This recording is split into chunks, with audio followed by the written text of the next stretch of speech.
Good evening. I'd like to call this meeting to order. Mr. City Attorney, are there any reports from closed session? Thank you, Madam Mayor. Nothing to report out of closed session. Thank you. Mr. Mike Court, will you please lead us in the flag salute?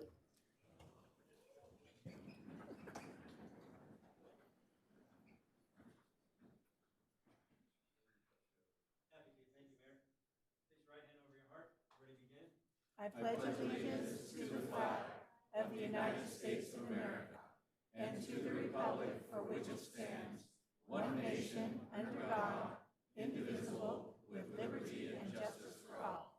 Thank you, Mike. Roll call, please. Councilmember Ayala? Here. Councilmember Rhodes? Here. Councilmember Judge? Here. Mayor Pro Tem Litster? Here. Mayor Kavanaugh? Here. Are there any items for agenda review? Yes, Madam Mayor. Item 7 on the consent calendar has a supplemental agenda item. Thank you. I move that all resolutions and ordinances presented tonight be read in title only and all further reading be waived. Second. Call for the vote. The motion passes unanimously. Thank you. If any member of the City Council may have a conflict of interest or any reason why that member must abstain from consideration of any matter on this agenda, he or she should so declare at this time. Seeing none, we may move forward, Madam Clerk. Madam Mayor and members of the City Council, the first item on the agenda is item 1D1, presentation of certificates of commendation to the Simi Valley Girls Softball 10U Gold Champions. And Deputy City Manager Heather Samagaise is here to present this item.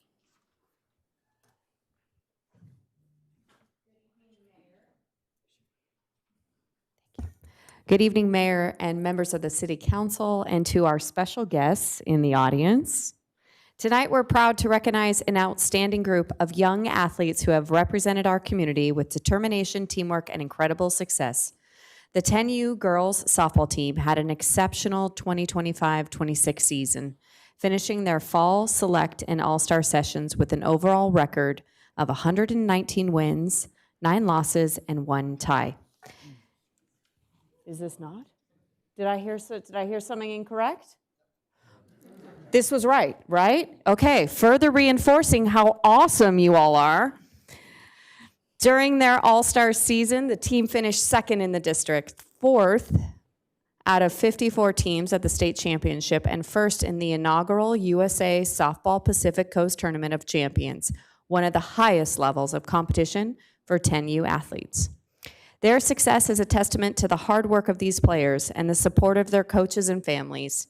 Tonight, we recognize the 12 players who make up this outstanding team, and I hope I pronounce your names correctly. Erin Park, Ava Motter, Caitlin Ouellette, Caitlin Cordero, Kaylin Avarenja, Kayla Fairman, Leah Murado, Mackenzie Magana, Mackenzie Youssef, Peyton Contino, Riley Hushong, and Stella Bryan.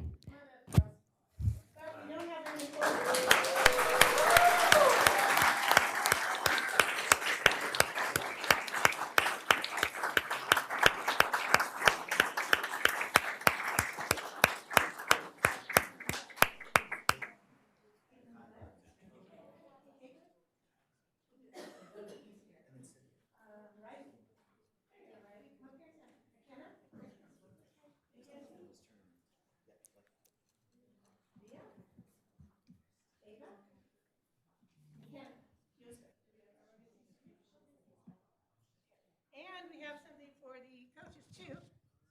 Evan Bryant, and Marco Motter, and Monique Ouellette.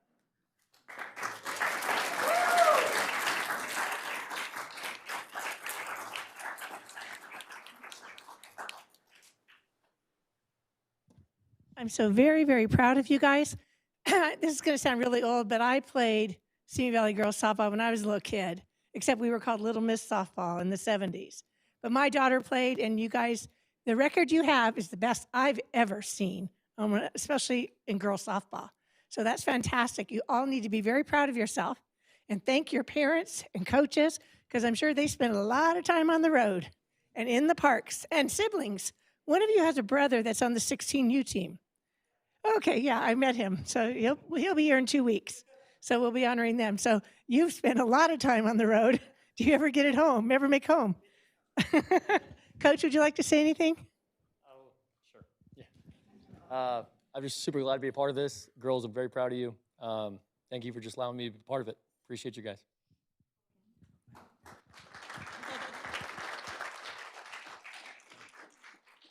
I just, again, want to thank our families and our parents.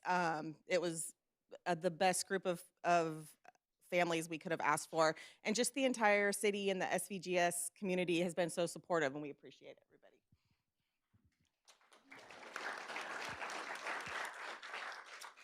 Yeah, just gonna echo that. I just think these girls wore these Simi Valley jerseys throughout the whole summer proudly, and they just did absolutely amazing. You girls know how much we love you guys. So yeah, thank you guys. Well, you put Simi Valley on the map, so we appreciate that.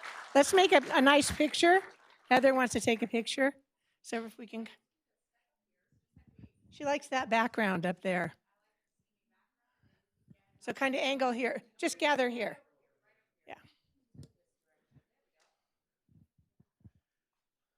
Come on. Yeah. Yeah. We can go behind them.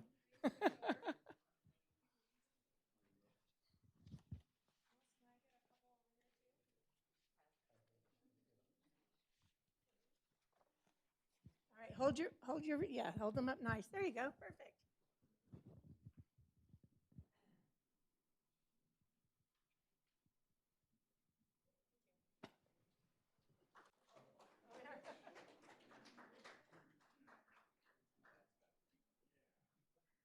All right, congratulations again, you're welcome. Is there?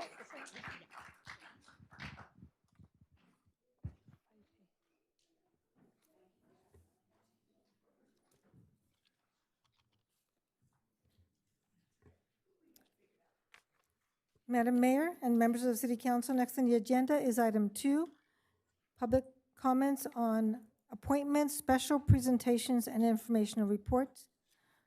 We do not have any speaker cards for that item. Janet, do we have anyone on? We have no hands raised. Thank you.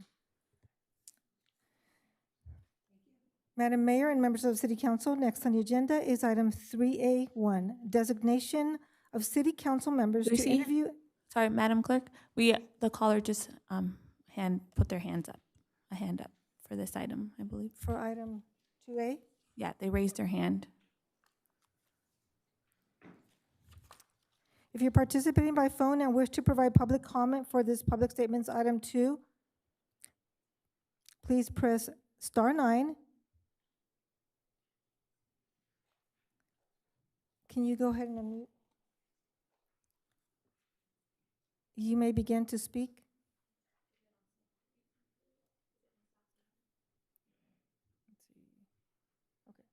And Cox and Vegas and all those people. Yeah. We keep Simi Valley clean.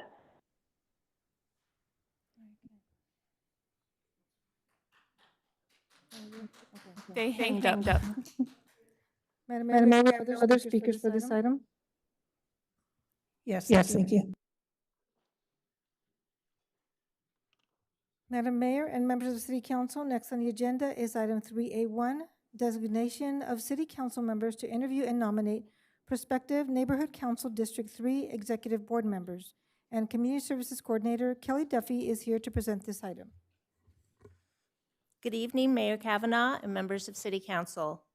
Neighborhood Council Executive Board members serve staggered 2-year terms with approximately 1/3 of the seats expiring every 8 months. At this time, Neighborhood Council District 3 has 8 Executive Board members and 5 vacancies. Executive boards require a minimum of 7 members to maintain a quorum and may have up to 13 members total. Since maintaining at least 7 members is essential for conducting business, filling these vacancies is important to ensure the board can operate effectively. A special recruitment opened on July 22nd, 2026, and will conclude on August 14th, 2026. To date, 6 applications have been received, with 1 applicant subsequently withdrawing. The term of appointment for the new executive board members will begin on October 1st, 2026, and conclude on June 30th, 2028. All applicants must attend the mandatory orientation on August 27th and participate in an interview to be eligible for appointment. Staff recommends that the City Council appoint 1 subcommittee comprised of 2 council members to interview and nominate prospective Neighborhood Council District 3 Executive Board members. This concludes the report, and staff is available for questions. Mayor Pro Tem Litster. So just to be clear, this is District 3 that we're talking about, which is the district that I represent. I'm always happy to send the committee. However, I will say that I did personally text and invite a handful of people, and maybe on this instance, knowing that we needed applicants, and so it might be better on this instance for me not to be on the selection for that reason. So I just put that out there. And I believe that Councilmember Ayala just said that he would be delighted to serve on that committee. I'll take your spot and with one of the other. You don't want to? I will if nobody else, unless somebody else says. Okay. Oh, yeah, I'll the mayor with do you. it. That'd be lovely. Okay. All right, thank you. I would love to motion that we have Mayor Kavanaugh and Councilmember Ayala serve on that committee. Second. Call for the vote.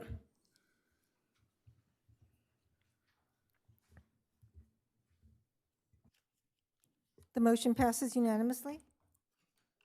Thank you. Before we start our next presentation, I was going to allow the girls, if they would like to leave, they don't have to stay. Parents. I know they're excited getting ready for school, right? So congratulations again.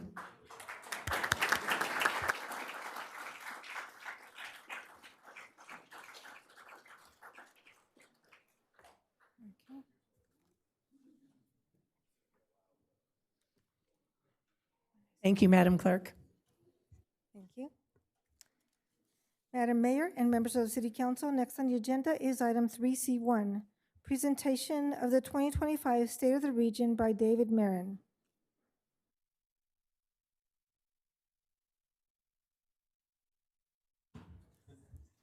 I know you do a wonderful presentation, but I think they are done for the evening.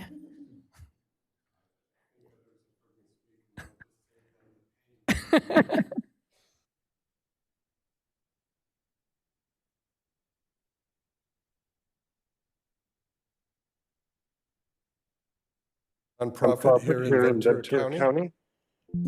And we release this report every 2 years. And we go around, we share this with city councils and others. Get rid of that echo. We had this problem earlier, so they're going to see what they can do. Should I wait? Yeah, if you wait just a minute or two.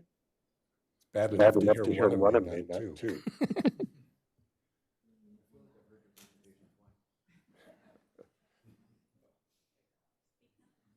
All right, is that okay?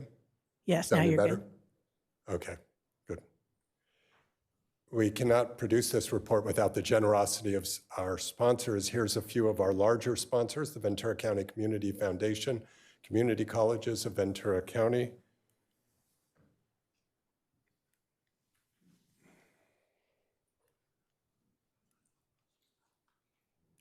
it was working a moment ago.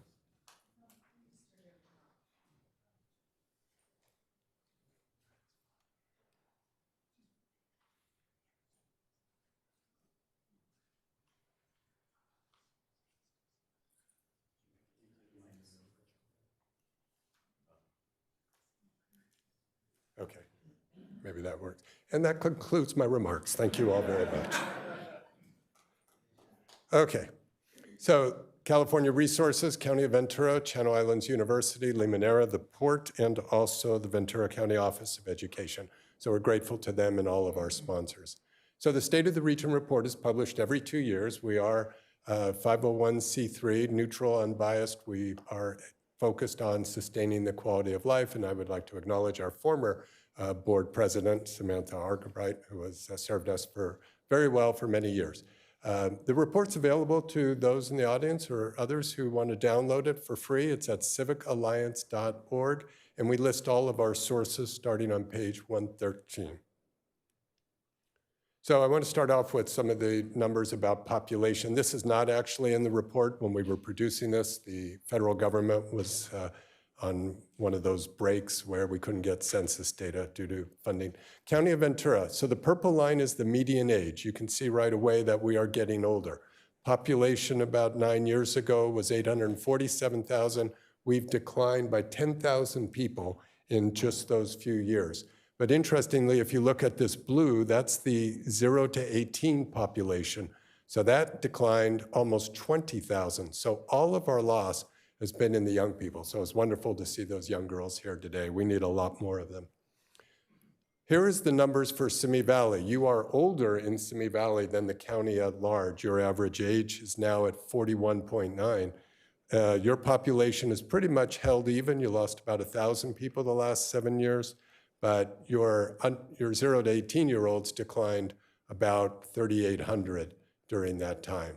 Much like most of our cities, we're seeing a decline in the young people. Only Fillmore has actually had an increase.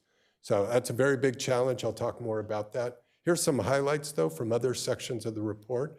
Agriculture, the strawberries remain top crop, $700 million. Agriculture is about a $2.1 billion industry. It used to be 4 to 5% of Ventura County's economy, but it's shrunk a little to 3.3%. Community engagement, your elected officials. I like to share stats about the state of registration in Ventura County. Green is no party preference, red is Republican, and blue are Democrats. So you can see that the Democrat number has stayed, it's grown a little bit over the last 20 years, but the big growth has been in no party preference, people who just remain independent, and that's mostly come at the expense of Republicans countywide. But when you look at the numbers by city, it's a different story. Several cities have a majority of Democrats. Most of them have a plurality. And Simi Valley is the only one that has a plurality of Republicans. But keep in mind, this is registration, not voter turnout. As you are all aware, it's really who actually shows up to vote. And Republicans tend to vote more than Democrats. I'd like to share this about nonprofits, and there's a lot of good data in the report. And you don't have to read it from one end to the other. You can jump around. There's just a lot of great data. But we have over 11,000 people are working in the nonprofit sector, generating over $500 million worth of wages. And that was back in 2024. So very important, keeping our whole county and community together. This is a tough one to read, but just to explain how it works when you read it later, the bottom is showing the average wage in these industries. So we can see that financial activities pays about $112,000. The top half is showing the number of people working in those sectors. And what we see, other than in education, is that we are losing workers in the higher paid industries, but we're growing workers or staying at least level in the lower paying industries. So this is, of course, the challenge for you, the county, and all the cities, is how can we attract higher paying jobs? How can we retain those companies that are paying better? Obviously, leisure and hospitality, it's a great place to start, but as an example, Simi Valley, I think you lost Farmers, Bank of America over the years, and it would be wonderful to see them come back someday. This is the gross county product, very similar to the national. We redo this chart every 2 years, so those of you who have our older books, it looks completely different because we restate it every year for the inflation adjustment. But going up to about 2009, you may remember the Great Recession. We were doing really well, Great Recession hit, and we staggered for a while. We lost ground most every year, and then we plateaued. And we've really had anemic growth since then. We've only had 1 year, 2021, where we had over 3% growth. And this is why the rest of the state and the nation has been sort of, not on steroids, but surging along. Ventura County has not been able to match those other areas. Taxable sales, Simi Valley holding its own at about $2 billion. Most of the cities have seen a decline except for Oxnard. And that, of course, is the Amazon effect. So I know you're all working to figure out how to get some of that money. Tourism, this is great news. I'm sure most of this or much of it is from the Reagan Library, bringing in over $2 million of transient occupancy tax.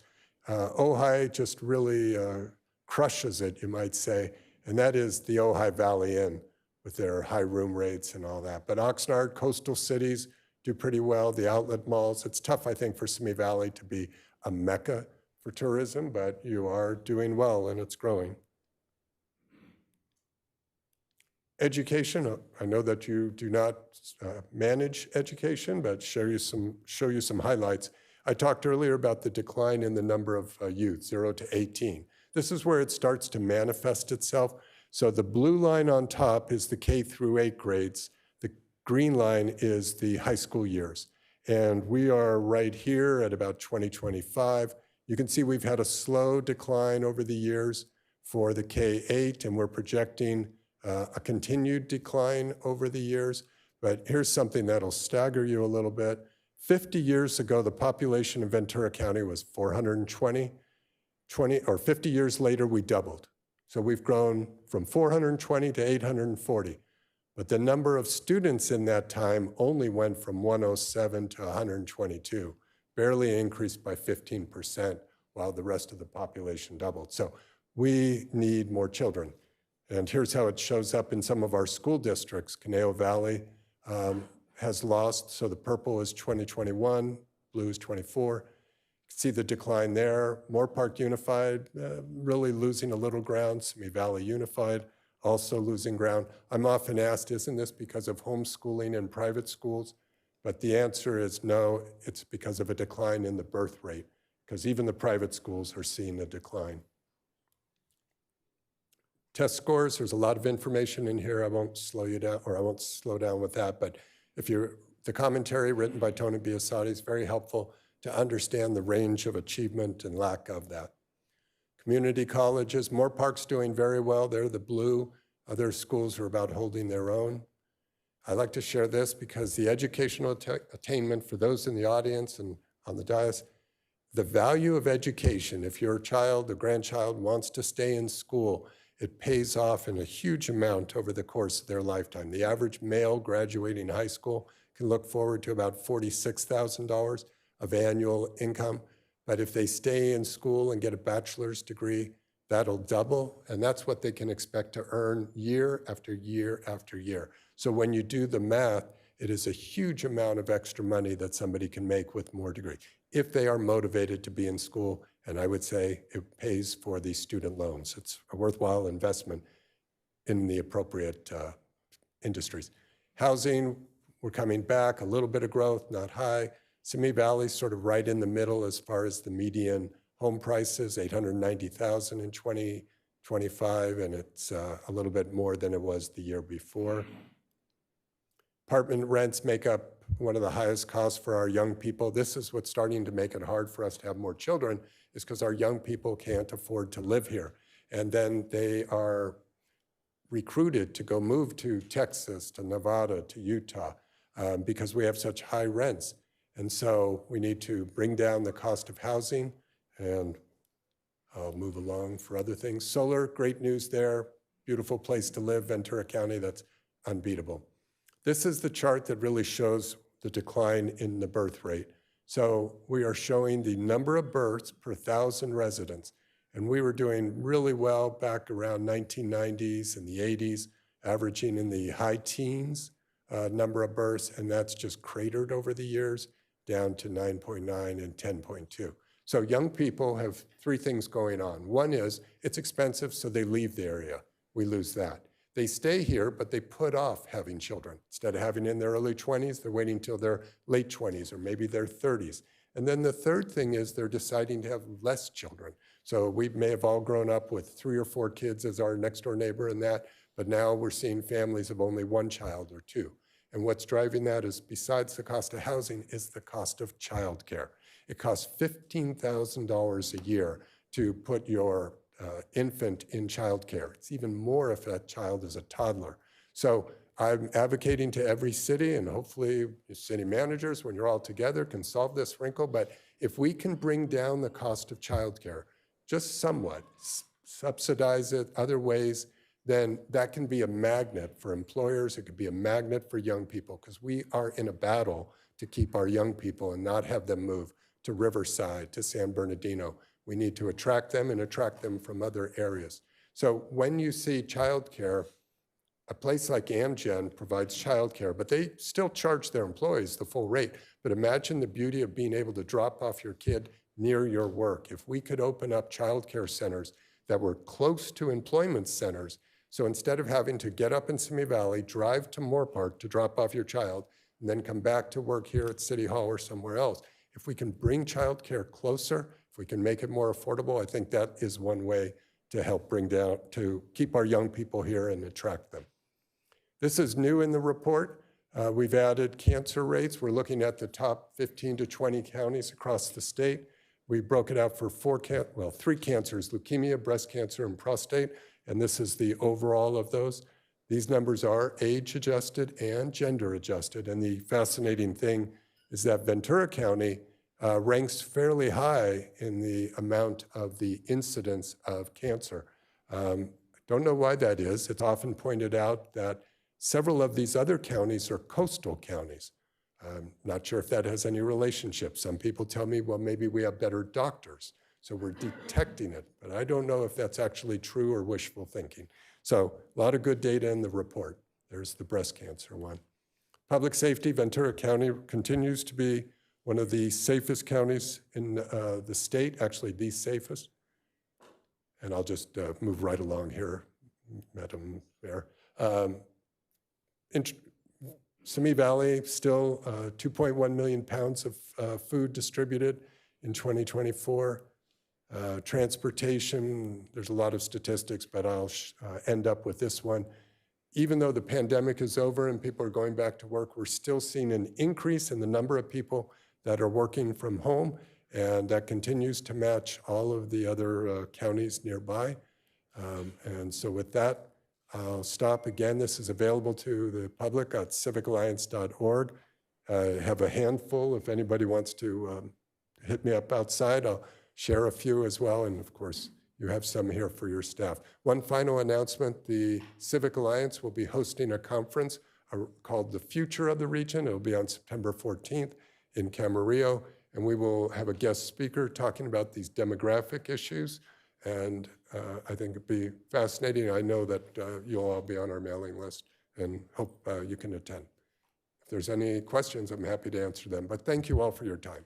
Thank you for your presentation. Are there any questions? Councilmember Rhodes? I just wanted to say thank you. This resource sits on my desk, and if it could come out every year, that'd be better. I know that that's a burden.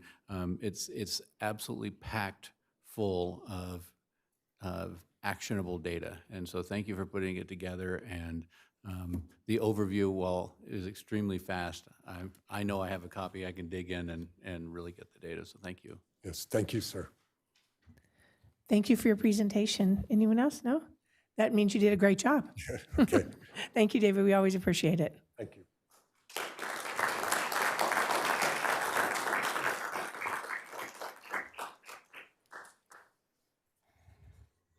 Madam Mayor and members of the City Council, next on the agenda is item 4, public statements.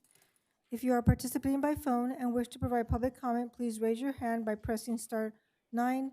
While waiting to be recognized, please remain on the line and listen to the instructions.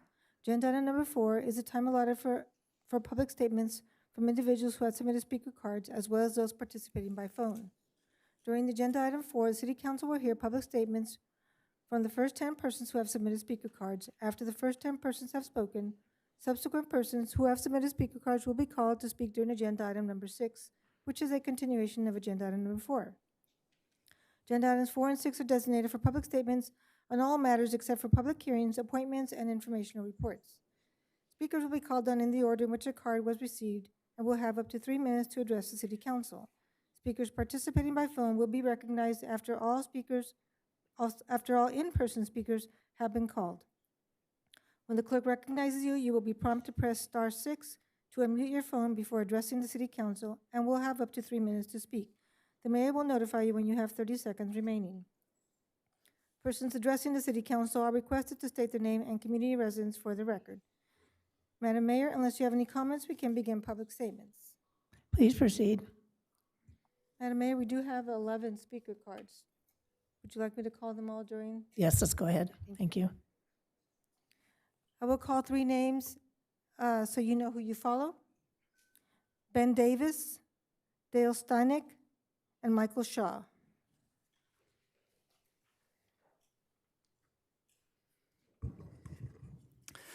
Good evening, Mayor, council members, and city staff. My name is Ben Davis, president of Piccola Tiny Homes here in Simi Valley. Thank you for your time tonight. This is the 10th time I've stood here at this podium to talk about our housing crisis. And tonight, I'm glad to bring some good news. But first, a hard fact. You heard David and his whole entire presentation. And to add to that, as of 2023, 51% of adults ages 18 to 24 are still living in their parental home. Hence the no child. Not because they want to be there, but because the housing math doesn't work for them yet. And when they look for a way out, here's what they run into. A foundation-built ADU in our area costs between $200,000 and $500,000 and takes a year to year and a half longer to build than a movable tiny home, as well as the average house in Simi Valley is $890,000 now. That's the gap for our young people, and honestly, a lot of our seniors too are stuck in, which is exactly why what happened since I last stood here matters so much. So Councilmember Ayala, you asked for this issue to be placed on a future agenda, and Councilmember Lister, you seconded that motion. I want to thank you both publicly and sincerely. You didn't just sit through 9 speeches, you acted on them. You put your names in this in public, on the record, and moved it from a hallway conversation to an actual agenda item. And that is the kind of leadership this issue has been waiting for, and I will not forget it. So thank you. I would like to also extend a formal invitation to Mayor Kavanaugh and any other Simi Valley residents or anyone who wants to come see. Please come see a movable tiny home for yourself. Come tour our facility, walk through a unit, and see exactly what we've been asking this council to consider. I think it will make the case better than any speech I could give from this podium. So thank you, Councilmember Ayala and Councilmember Lister, and thank you, Simi Valley, for getting us this close. Thank you.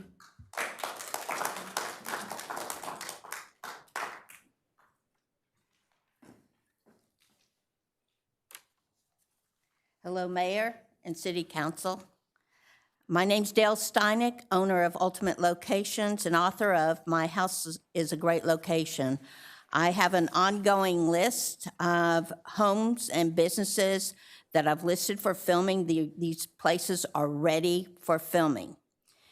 Restaurants, Big Z Restaurant, Ozen Sushi, a bar, PCS Bar and Grill, Tattoo Parlor, Vellum Studios, hair salon, Fringe on the 5th, Samaritan Center, Laundromat, Simi Suds, recreational facilities, The Bunker, a clubhouse, which is has indoor golf screens, Laser Tag Extreme, indoor laser tag, D-Bat, indoor batting cages, private homes that, I have a private home that has a golf putting green, a soccer practice field, and pickleball, plus 100 paved and unpaved spaces and a clear view of the mountains and hills north of the property.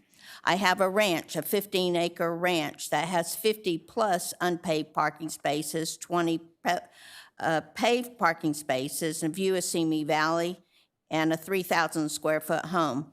The homes range, and I have about 20 of them at this point. It's an ongoing list from 1,500 square feet to 7,000 plus square feet. To the production companies, Park Pictures, Heather, call me. The Lincoln Lawyer, Richard DePietri, call me. David Park, The Falling, call me. Gilbert Perez, call me. On Matlock, Nick Chandler, you have my number. Taylor Sheridan Group, Michael Dunitz. Glory Sanchez, which is Will Farrell's group. The Hawk, Derek Alvarado, you know me, call me. Ian Bogart, Allison Cox, Kyle Hollinger, Brian Love, Patrick Pardo. You guys call me. Jason Strickland, producer. Kelly Harris, I know you have my number. With all these people, come to Simi Valley. Try us out. Work here. Because we have the shops, we have the stores, we have the homes for all your productions. I have probably minimum of 5 of everything. Call me. If you hear this and you're not on my list and you are a property owner or a business owner, I'm easy to find. Call me. Get on my list so you can be part of this filming that we want here in Simi Valley. Thank you. Thank you. Any questions? Oh, you can't take questions? Not now. I didn't know.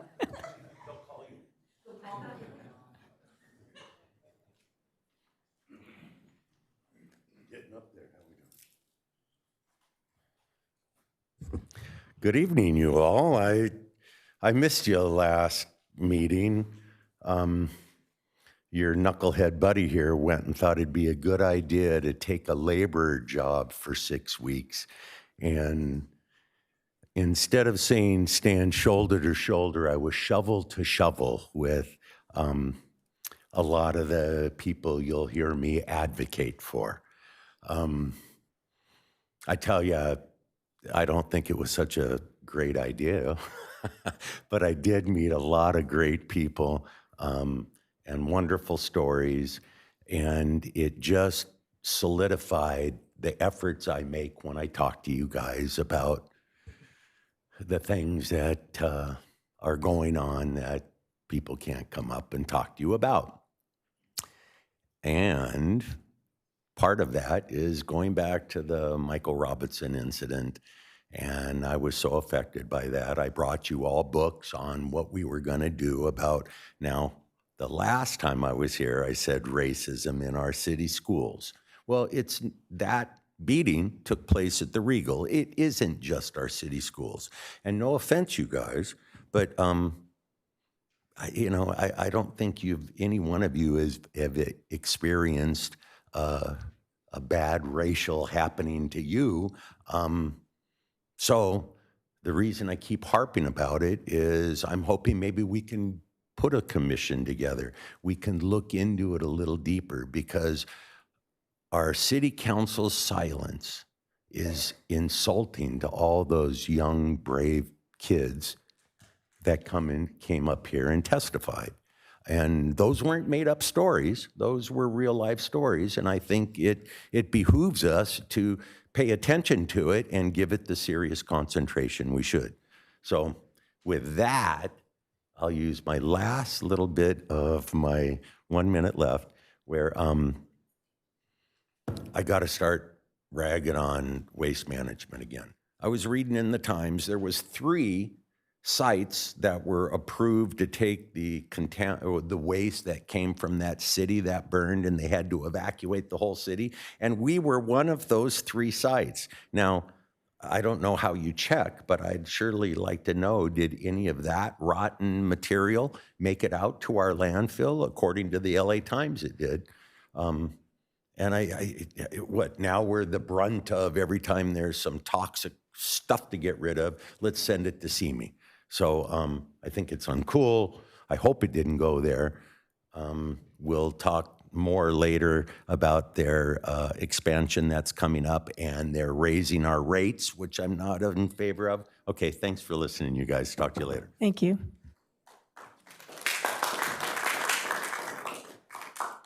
The next 3 speakers, James McGillis, Anthony Thompson, and Anthony Eason. Madam Mayor, members of the City Council and staff, I'm James McGillis, a resident of Simi Valley. At their most recent meeting, the Tree Advisory Board, also known as the Planning Commission, approved the construction of 58 new single-family homes near the northern end of Cochrane Street. To facilitate the construction, the Tree Advisory Board also sanctioned the destruction of 5 native oak trees for the future construction site. As you know, the city's hillside preservation ordinance bans construction on any slope of 20% or greater.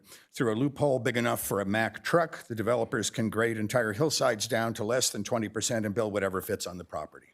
Prior to approval, one Tree Advisory Board member expressed his appreciation that the developer did not request a density bonus for this development. He never mentioned the majestic oak tree at the top of that hillside, which was soon to be destroyed for all time.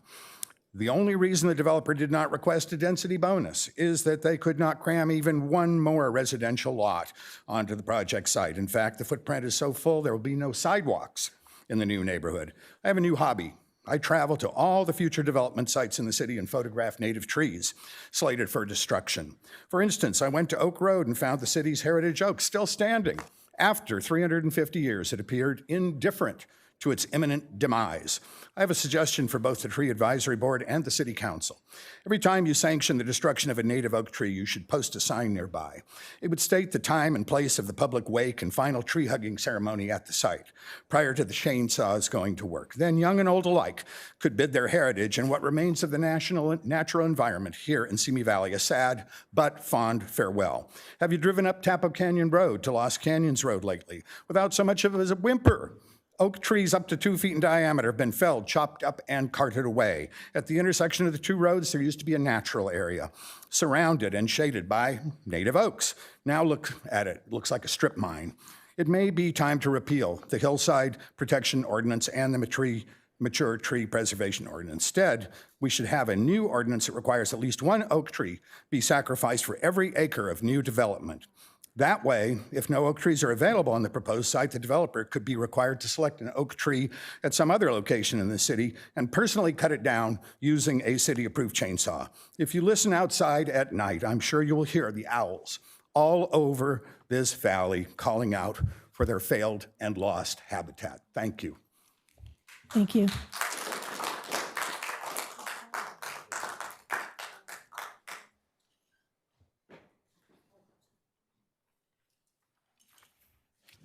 Good evening, I'm Anthony Thompson. I'm a resident and a business owner here. Open for business, closed for bureaucracy. That's what residents expect when they report a problem, and that's what our city should deliver. First, I want to recognize what Speed of Enterprise is and what works. Ryan Ventrella, George Goodwin, and the streets maintenance team deserve credit for responsiveness.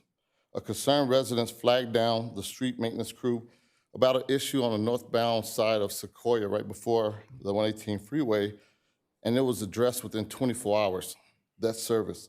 That's excellent service and the kind of urgency we should expect citywide. The issue, the condition of our street signs affects the public's perception of Simi Valley, especially along gateway corridors, such as First Street leading up to the mall. If you get off First Street, go towards the mall, every sign is whitewashed and bleached, you can't read it. The other thing, down Royal Avenue, I had the privilege to take, when the Hummingbird Ranch Nest was up for sale, one of the primary owners of the Hard Rock Hard Rock Casino, we went down Royal and he couldn't read what street they're on. I was showing him the Wood Ranch area. The condition of our street signs affects the public's perceptions.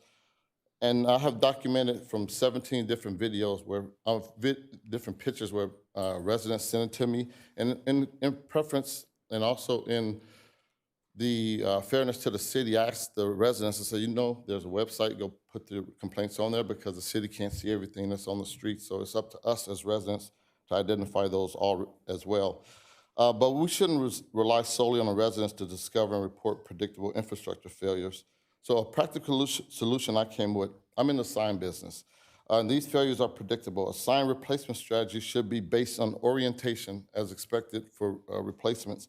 For example, south and west facing signs generally needs replacement in 7 to 9 years because it's always facing the sun, always getting the UV rays. East facing generally takes about 8 to 10 years, and north facing can add 12 years or more. It all depends on the DOT requirements and the sheeting that's used. I recommend the city establish a proactive replacement schedule by sign category, location, orientation, and the condition. The reflective sheeting usually is the least expensive replacement of the sign. The most expensive and the most predictive model is the road closures and traffic control that's needed, public works, labor and equipment, man lifts and vehicle deployment, and the replacement of substrates such as aluminum, galvanized steel. Those are all the lower costs. So I would say a strategic remove and replace system could preserve usable substrates and the signs as we bundle into our corridors. Thank you, Mr. Thompson.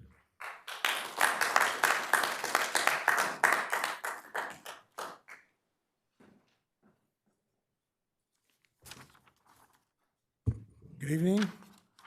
My name is Anthony Eason. I'm a 42-year resident of Simi Valley. I have a request involving public hearing notices this evening. Public hearing notices are essential tools for community engagement and government transparency. Notices alert citizens about government activities, proposed projects, or changes that may affect their community.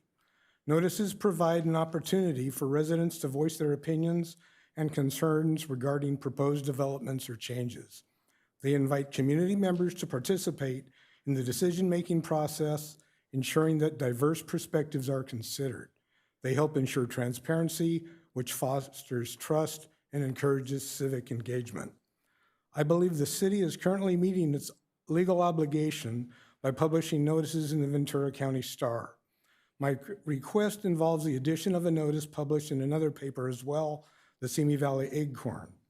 California Government Code, Title 7, Chapter 2.7, Section 65090, Paragraph C states, quote, in addition to the notice required by this section, a local agency may give notice of the hearing in any other manner it deems necessary or desirable. Although not being necessary, I believe it would be desirable. This could inform more residents of these hearings, encourage more public participation in local government that could provide city council as well as the planning commission with additional perspectives to consider prior to making decisions at these hearings. I don't know if the city council needs to do anything other than instruct the city manager that you would like this additional notice published as well. I believe the additional costs to the city would be minimal and be outweighed by public benefit. It is my understanding that the Ventura County Star has a circulation somewhere in the vicinity of 12,500 in Simi Valley. As of April 2024, the Simi Valley Acorn had a print circulation in Simi Valley of 34,257. I am not totally sure of the Ventura County Star number, but I believe the circulation of the Acorn to certainly be greater than that of the Ventura County Star in Simi Valley. This would allow more notice, reaching more residents, and hopefully more public participation as well. Thank you for your consideration. Thank you, Mr. Eason. The next three speakers, Frank Tomlinson, Kate O'Brien, and Travis Foster. I brought these for the.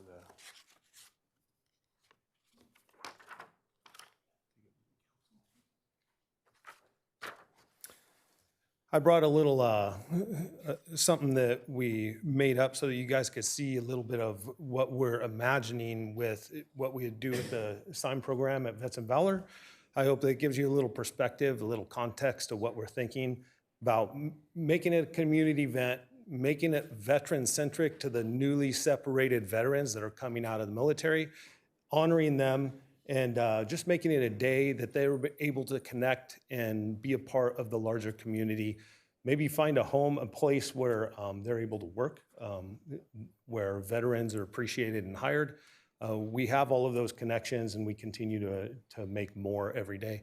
I did want to read this. This is actually, because I thought that this was ironic, this was actually posted in the Simi Valley Community Forum last week. A gentleman, single dad of 4, veteran who had been employed yet homeless since December, today finally signed a lease for an apartment. However, I'm moving with no furniture. I don't see us having enough for some time, but hopefully gradually save up or getting donations over time. Does anyone have any sleeping bags, an air mattress they're willing to donate? These are the kinds of people that this effort that we would hope to be able to use and access our larger community and the veterans that are out there that are on social media. I mean, this is probably a little bit more of an anomaly, to be honest with you, with veterans that are out there. But it's hard trying to find them in the community. Things like the 13 Souls Run that we're helping organize, we're hoping to be able to start making those connections through that. This would be another way that we'd be able to help make those connections. One of the reasons, and I haven't shared this up till now, but right outside these doors, there is a banner that hangs for Joshua Collins. He was killed in action in Afghanistan 2010. He is a friend of ours up at Vets in Valor. You know, it is amazing to be able to drive by and see that every time that I pass and come up here. But what he did was amazing because he actually served in Afghanistan, and he separated from the Marines, became an LAPD police officer for a couple years, but he was pulled back in. He was EOD. He was killed by a roadside bomb in 2010. But what he did is he had bold leadership. I hope I exemplify that by coming here. That's one of the reasons why I continue to do this. And hopefully that this is just something that we'll be able to change together, okay? Thank you. Thank you, sir. Is it okay if I let people, if I put these by the door, if they want to see what this looks like? Yeah, Am that I should allowed be to fine. do that? Okay. That's fine, thank you.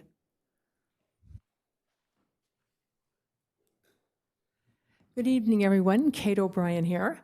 And I'm speaking to you today primarily about the Samaritan Center. I'm on the board. And I have a secondary thing which I will announce.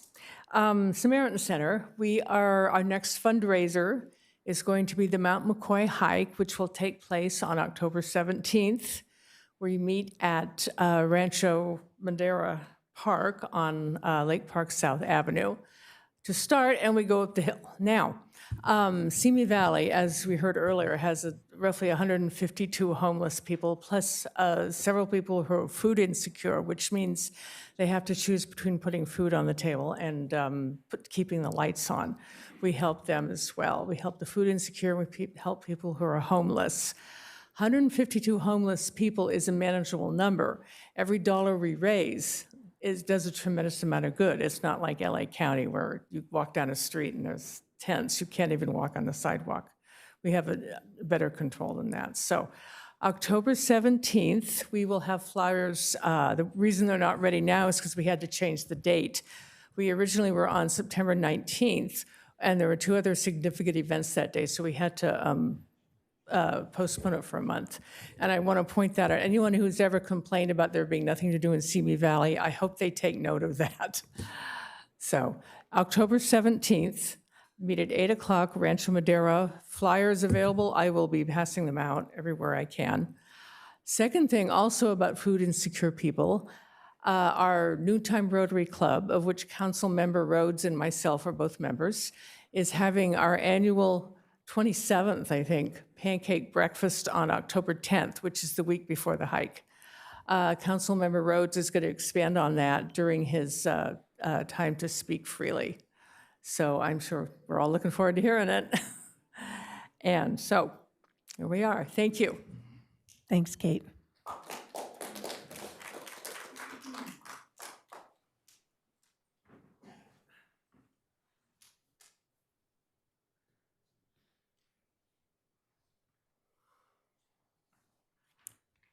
Good evening.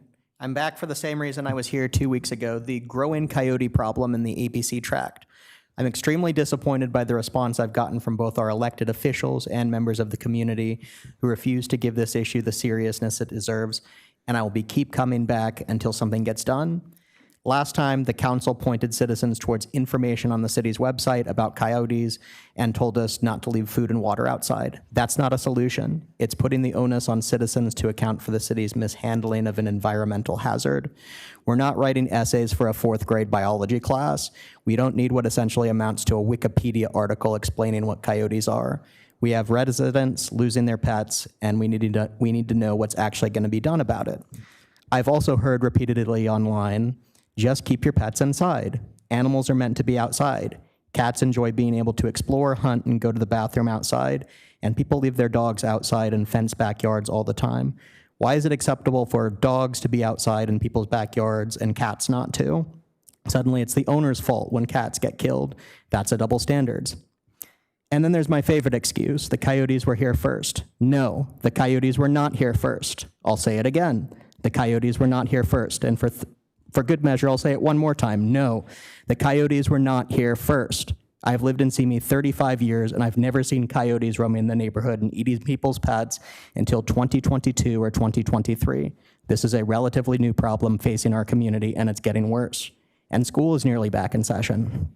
Last spring, 7:45 a.m. in the morning, while kids were going to school, I personally saw a coyote walking through my neighborhood in broad daylight. It was missing patches of fur, surrounded by flies, and God knows what else was wrong with it. And it was heading towards blocks where children were going to school at Santa Susana Elementary School and Kids and Things. People should be scared of that. Are we seriously going to wait until a child gets attacked before we do something about the problem?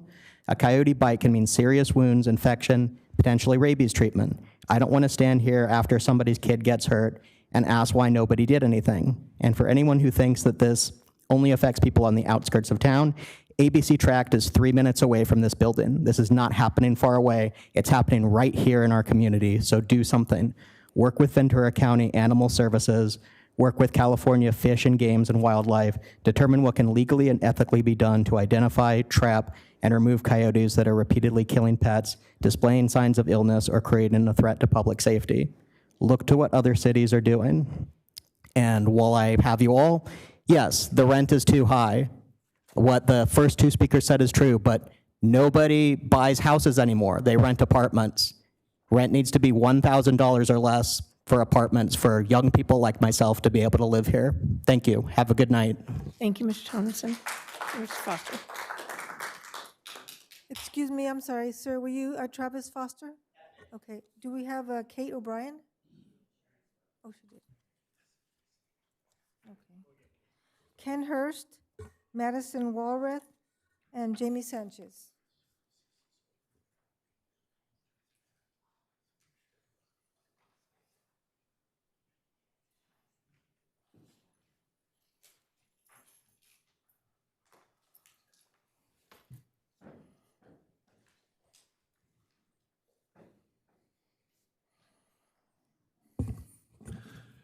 Good evening.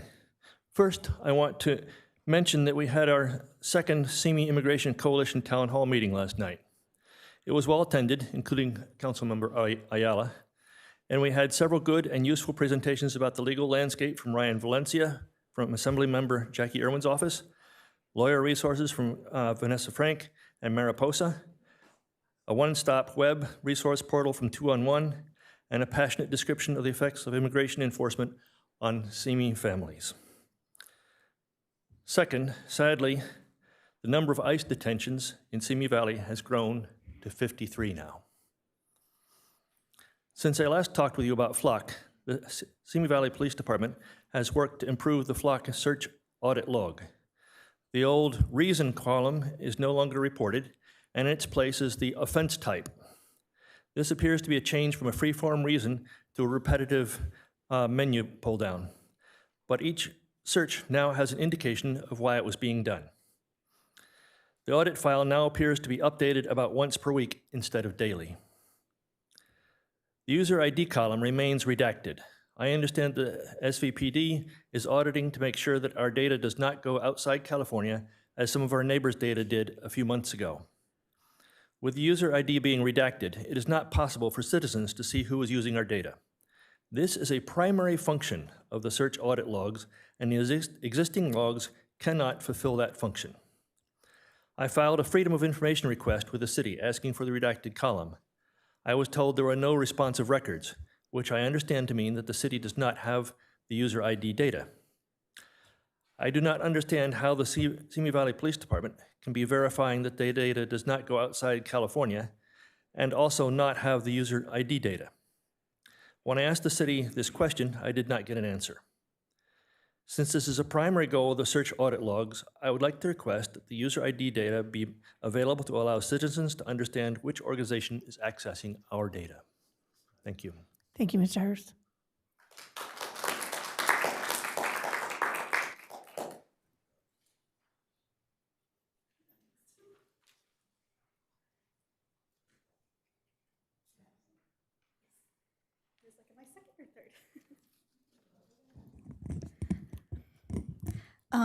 Good evening, Ms. Mayor, Council. I am also here to talk about the coyote problem. what can be done about it, and why it is so important to have safeguards in place without placing all the burden on the residents where government intervention is required. There are state laws prohibiting the relocation of trapped coyotes for ecological reasons, and I recognize that these methods are historically ineffective. There are concerns about displaced wildlife following the fires. When animals lose their homes, they must find a new one. But this becomes a problem for both the animals and the residents when the animals pose a risk to health and safety. Notwithstanding the pets who have been eaten, when someone reports a large coyote with mange and missing fur, surrounded by flies and near groups of school children, that is a public health concern. Waiting until there is an interaction at that point, not a mere sighting, but an interaction, per your words, is unacceptable and irresponsible. We cannot wait until somebody gets hurt or sick. According to the Ventura County Animal Services Coyote Management Plan, this falls under the definition of a wildlife problem. The excessive attacks on domestic animals alone constitute several Priority 2 incidents in a short amount of time. Your failure to take appropriate action on your end is inconsistent with this plan, which I found linked on the city's website in the same place you have urged us to look for information. I am not advocating for eradication. There are humane, sustainable solutions to problems like these.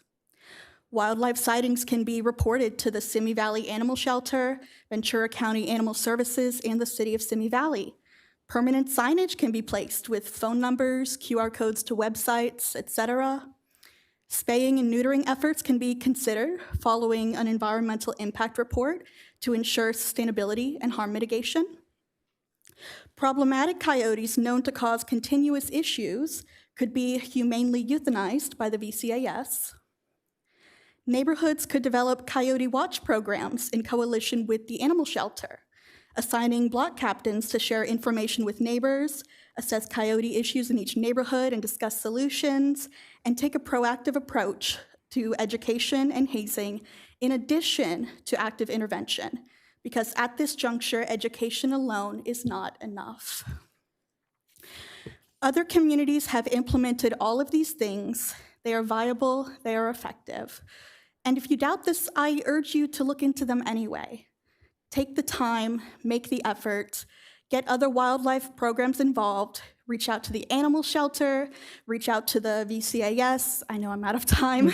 Your time is now up, but thank you. Thank you. Let's work together. Thank you.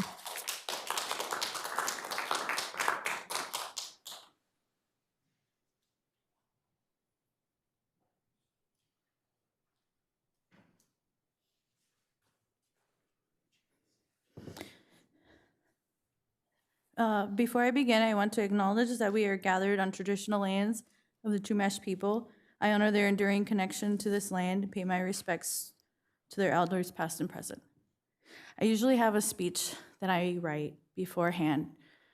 I was too angry to do that this time around, so I'm speaking from my heart more than anything. I recently read that article, and I'm sure as all of you know what I'm talking about. The whole reason why I started speaking here was because of Michael Robinson and what happened to him. And the number of times that we called the police during that first month or two to get protection for him and had no help from anybody, said, just leave it alone. It's just a random car. Don't worry, your shoe will be fine eventually. It traumatizes me to know that that kid, who is still a kid, how much that affected him. He doesn't even feel safe here, which is why he moved out of this place, because not even his home residence was safe for him at the time. I make $60,000 a year. To see that that's where public safety money came from, like, I cannot understand that. And I think because of, I've learned a lot here, I will say that. I've learned a lot from you, Mayor, you, and a little bit from Litzer. And what I will say to you is, if this happened to your son, how would you feel? If this happened to your daughter, your grandkids, your kids and grandkids, if you have any, I don't know. I don't look into your personal lives like that. But I know that if this happened to my son, I would continue to stand here and know what is going to change in this town to make sure that every single citizen is safe.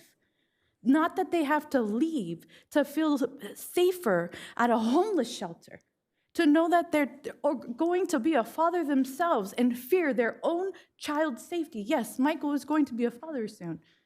Now imagine what he feels like knowing that his daughter is going to be in this town and he can't do anything to protect her. I have spoken about awareness. I have spoken about so many different things. But this right here is the reason why I started here. And I will continue to advocate for those who fear that no change will ever happen. Now, I hope you also will continue to come to the town hall meetings and maybe advocate for those who can't speak for themselves either. Thank you. That's all I got. Thank you, Ms. Sanchez. And the last speaker is Ashley.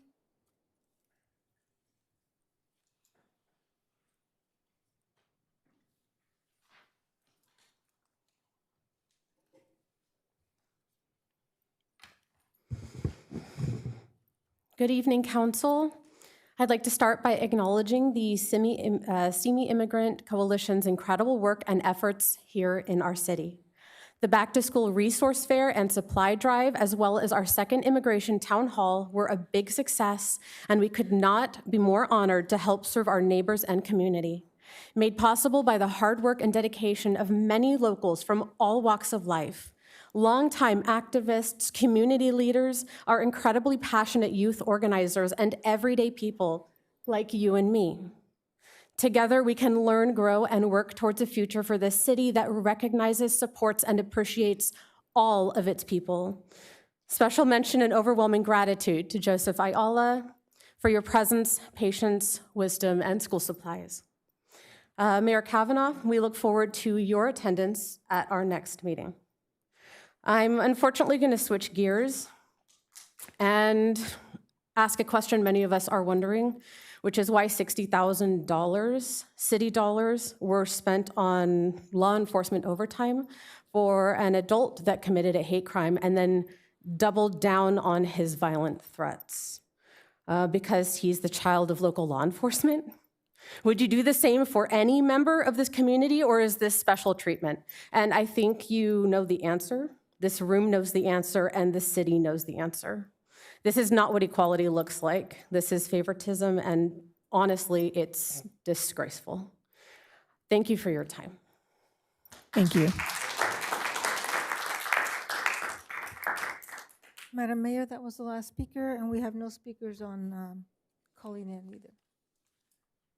Thank you. On to the next. Madam Mayor, members of the City Council, next on the agenda is item 4A, public City Council comments regarding public statements. Does anyone wish, Councilmember Ayala? Lots of different topics tonight. Thank you. Ben Davis, thank you for coming again.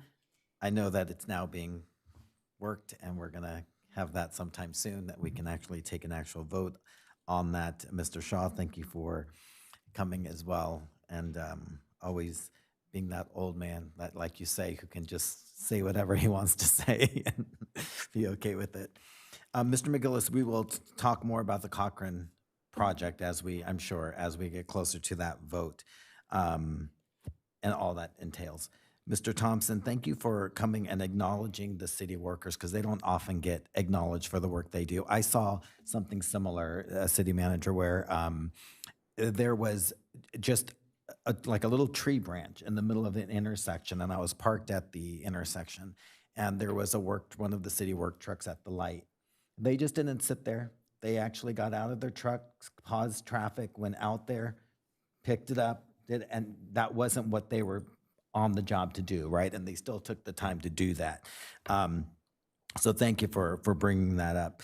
And we'll look into the public hearing options, Mr. Eason, to make it more accessible. I think we always need to have more people involved. Mr. Tomlinson, I don't know if he's still here from Veterans. I don't know if you were here at the last meeting, but we did make a motion at the end and moved forward to work on a options for the council to vote on to work with the better way of distributing those flags with services. So that we're going to come back on that. But thank you for continuing to speak out on that. Ms. O'Brien, I think, is still here. I was there last year at the hike. Remember, it was kind of sprinkling that day. We still did it. I will be there again this year. The Coyotes, thank you for both speakers, especially the second speaker who you brought up a lot of solutions, which I really appreciate. You just didn't, it was like this. So excellent. And for Ms. Sanchez Ashley, thank you. This is kind of after the fact, right? It's done, but thank you for continuing being advocates for not just Michael, but for anyone else that might come after. Thank you for being here. Thank you, Councilmember. Mayor Pro Tem Litster. I concur. Much food for thought and discussion, and I'll touch on just a couple of things. I'm sorry, let me get just a couple of things. Actually, I wanted to thank Mr. Thompson for the education on signage and your suggestion for solution. I know that there was a time that I called in repeatedly on a particular sign that on my driving to school that was bleached out by the sun. So it's not, it's an awareness, and it's something that we could and should discuss. And yes, Mr. Eason, I liked your suggestion about potentially placing it in the Acorn as well. Certainly, we want people to be aware and involved. Mr. Tomlinson, I think, has left, but he spoke to the banners and the restoration, and I think his involvement is very positive. I wanted to speak just about his support of the 13 Souls run, which is taking place in 2 weeks.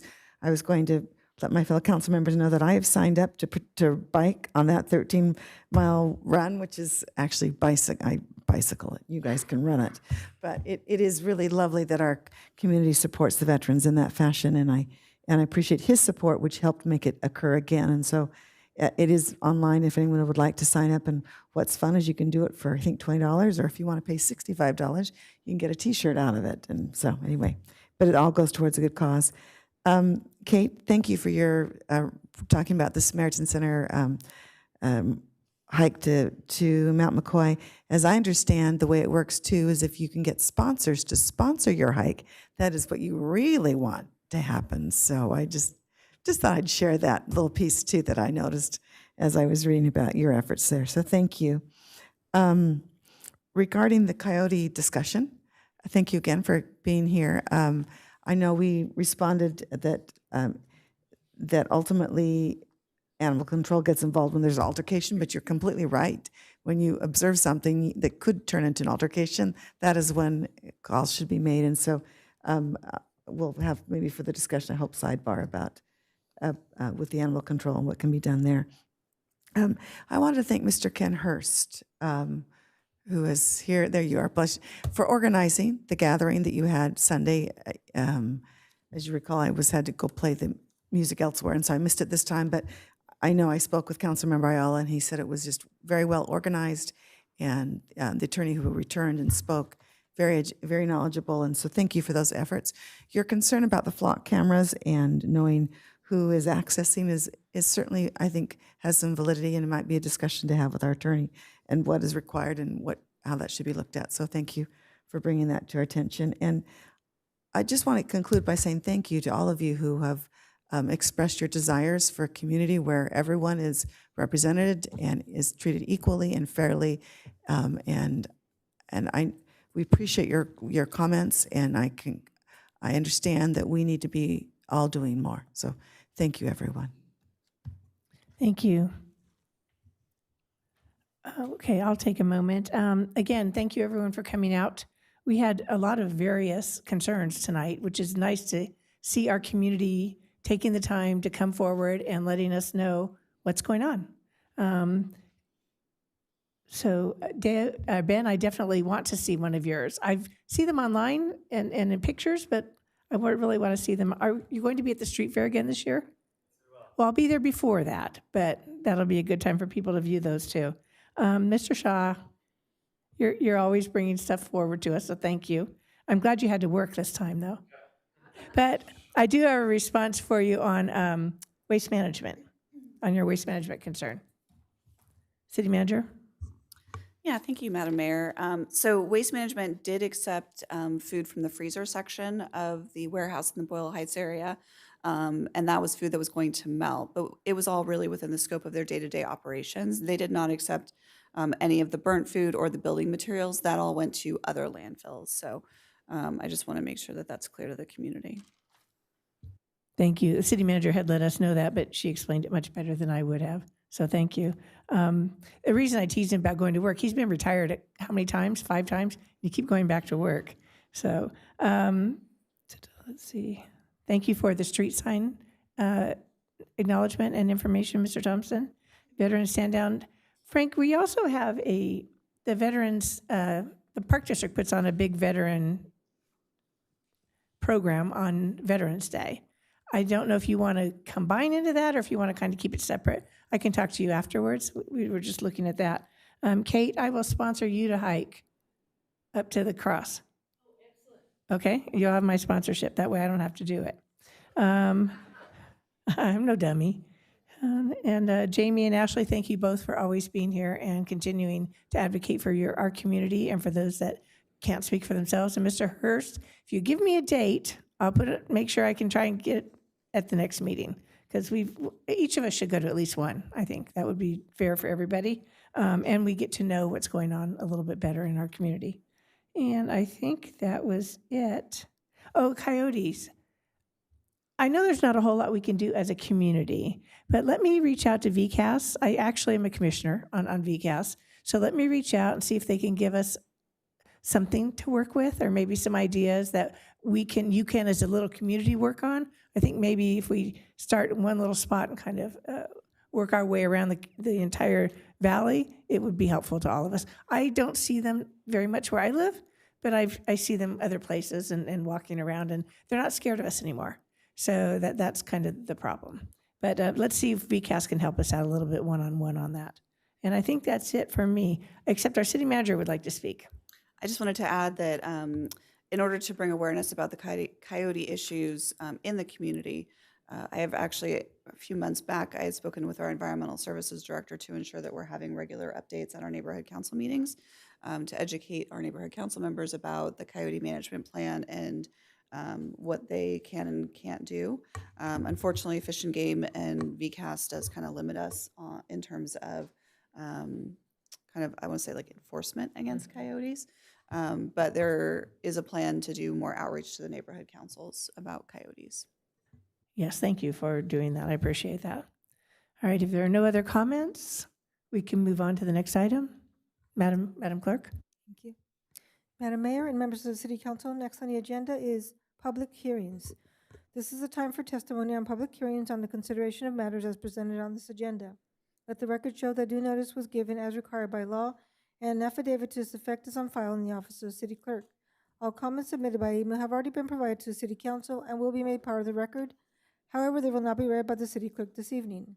Speakers will be called on in the order in which their card was submitted to speak for this public testimony item 5 for a period of no more than 5 minutes each.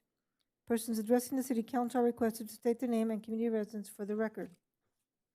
If you are participating by phone and wish to provide public testimony, please raise your hand by pressing *9. Once the clerk recognizes you, you will be prompted to press *6 to unmute your phone. You will have up to 5 minutes to speak, and the mayor will notify you when you have 30 seconds remaining. Comments shall be limited to matters relevant on the agenda and may be ruled out of order if the comments are unrelated to the item. The reports of city staff relating to these matters shall be made part of the record of this meeting. If you challenge in court any of the City Council decisions made here tonight, you may be limited to raising only those issues you or someone else raised at this public hearing. The time within which judicial review must be sought is governed by California Code of Civil Procedure, Section 1094.6.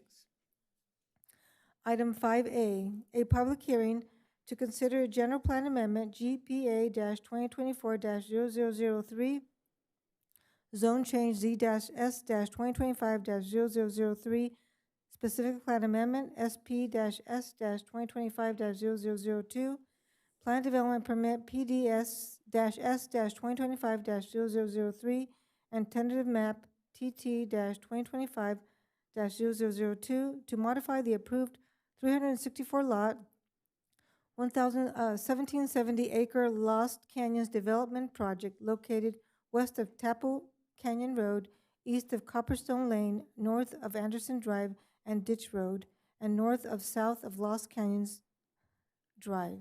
An addendum to the previously approved environmental impact report and mitigation monitoring and reporting program, introduction of an ordinance and adoption of a resolution. Thank you. Before we begin, are there any ex parte communications I have to to report? read the I'm ordinance. sorry. You have to read the resolution. Yes, and the ordinance. Sorry, it Thank wasn't you. on my paper. No worries. The readings are as follows. Ordinance number 1374, an ordinance of the City Council of the City of Simi Valley approving a change of zone Z-S-2025-003 and specific plan amendment SPS 2025-0002 for the Lost Canyons development and an addendum to the previously approved environmental impact report and mitigation monitoring and reporting program. And resolution number 2026-39, a resolution of the City Council of the City of Simi Valley approving a general plan amendment, GPA-2024-0003, Plan Development Permit PD-S-2025-0003, and tentative map TT-2025-0002 to reconfigure the approved Lost Canyons development project to relocate 178 approved lots from the south side of Lost Canyons Drive to the north side, locate 2 lots on the south end of the site for an approved 364-lot residential subdivision on a 1770 acre site located west on Tapo Canyon Road and Bennett Road, east of Copperstone Lane, north and south of Lost Canyons Drive, and north of Anderson Drive and Ditch Road, Lost Canyons. And an addendum to the previously approved environmental impact report and mitigation monitoring report program. And Deputy Environmental Services Director Sean Gibson, Senior Planner Elizabeth Richardson, and are here to present this item. Thank you. Before we begin this item, are there any ex parte communications to report? I've met with the developer and also received communications from community members regarding this. Thank you. I met with the developer on the 27th prior to that city council meeting. I think we all met I with know, the developer. that's why I yeah. was waiting. Okay. Okay, thank you. So everyone met with the, except for Mayor Pro Tem did not. All right, thank you. We can move forward now, Madam Clerk and staff. Good evening, Mayor Kavanaugh, members of the City Council. Tonight's public hearing is to consider revisions to the previously approved Lost Canyons development project. In a nutshell, the requested actions would relocate 178 to 180 of the 364 approved units from the southerly portion of the site to the former golf course site north of Lost Canyons Drive, which will result in elimination of the golf course, consolidation of infrastructure improvements, and preservation of additional open space. If approved tonight, further public hearings before the Planning Commission will occur to review proposed home styles, landscaping, and architecture. Tonight's action focuses on the proposed land use changes, zoning changes, and core site layout. On June 3rd, the Planning Commission recommended approval.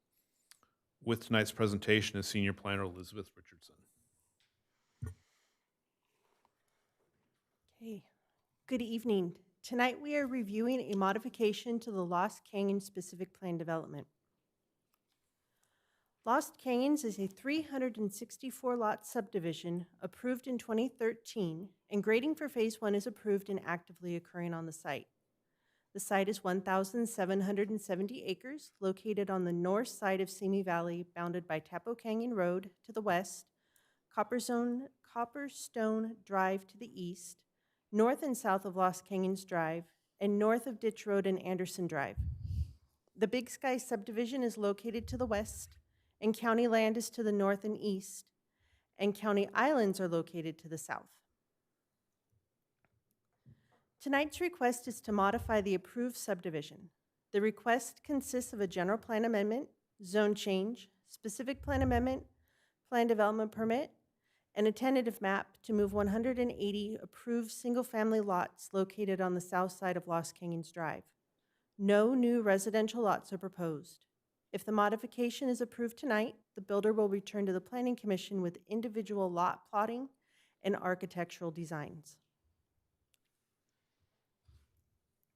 Before we consider tonight's request, I'm going to do a brief overview of the history of Lost Canyons. First, the Whiteface Specific Plan was first adopted in 1992 for a maximum of 364 lots. A park and 2 golf courses were anticipated for the project site, and the 2 golf courses were constructed and operated, however, both have since closed. In 2011, the Lost Canyon Specific Plan was adopted for 364 single-family residences, remove the golf course on the south side of Lost Canyons Drive, and allow the golf course on the north side of Lost Canyons Drive to be a private golf course with an expanded clubhouse and amenities. The environmental impact report was certified in 2011 as well. In 2013, the City Council adopted the planned development permit and tentative map to subdivide the 1,770-acre site to create 364 single-family residential lots, parks, golf courses, and infrastructure. No architectural plans were approved.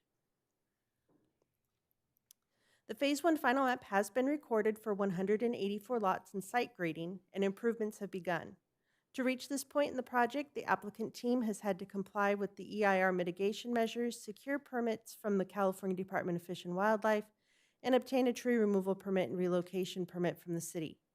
In addition, they have worked with the Public Works Division to obtain grading and site improvement construction permits.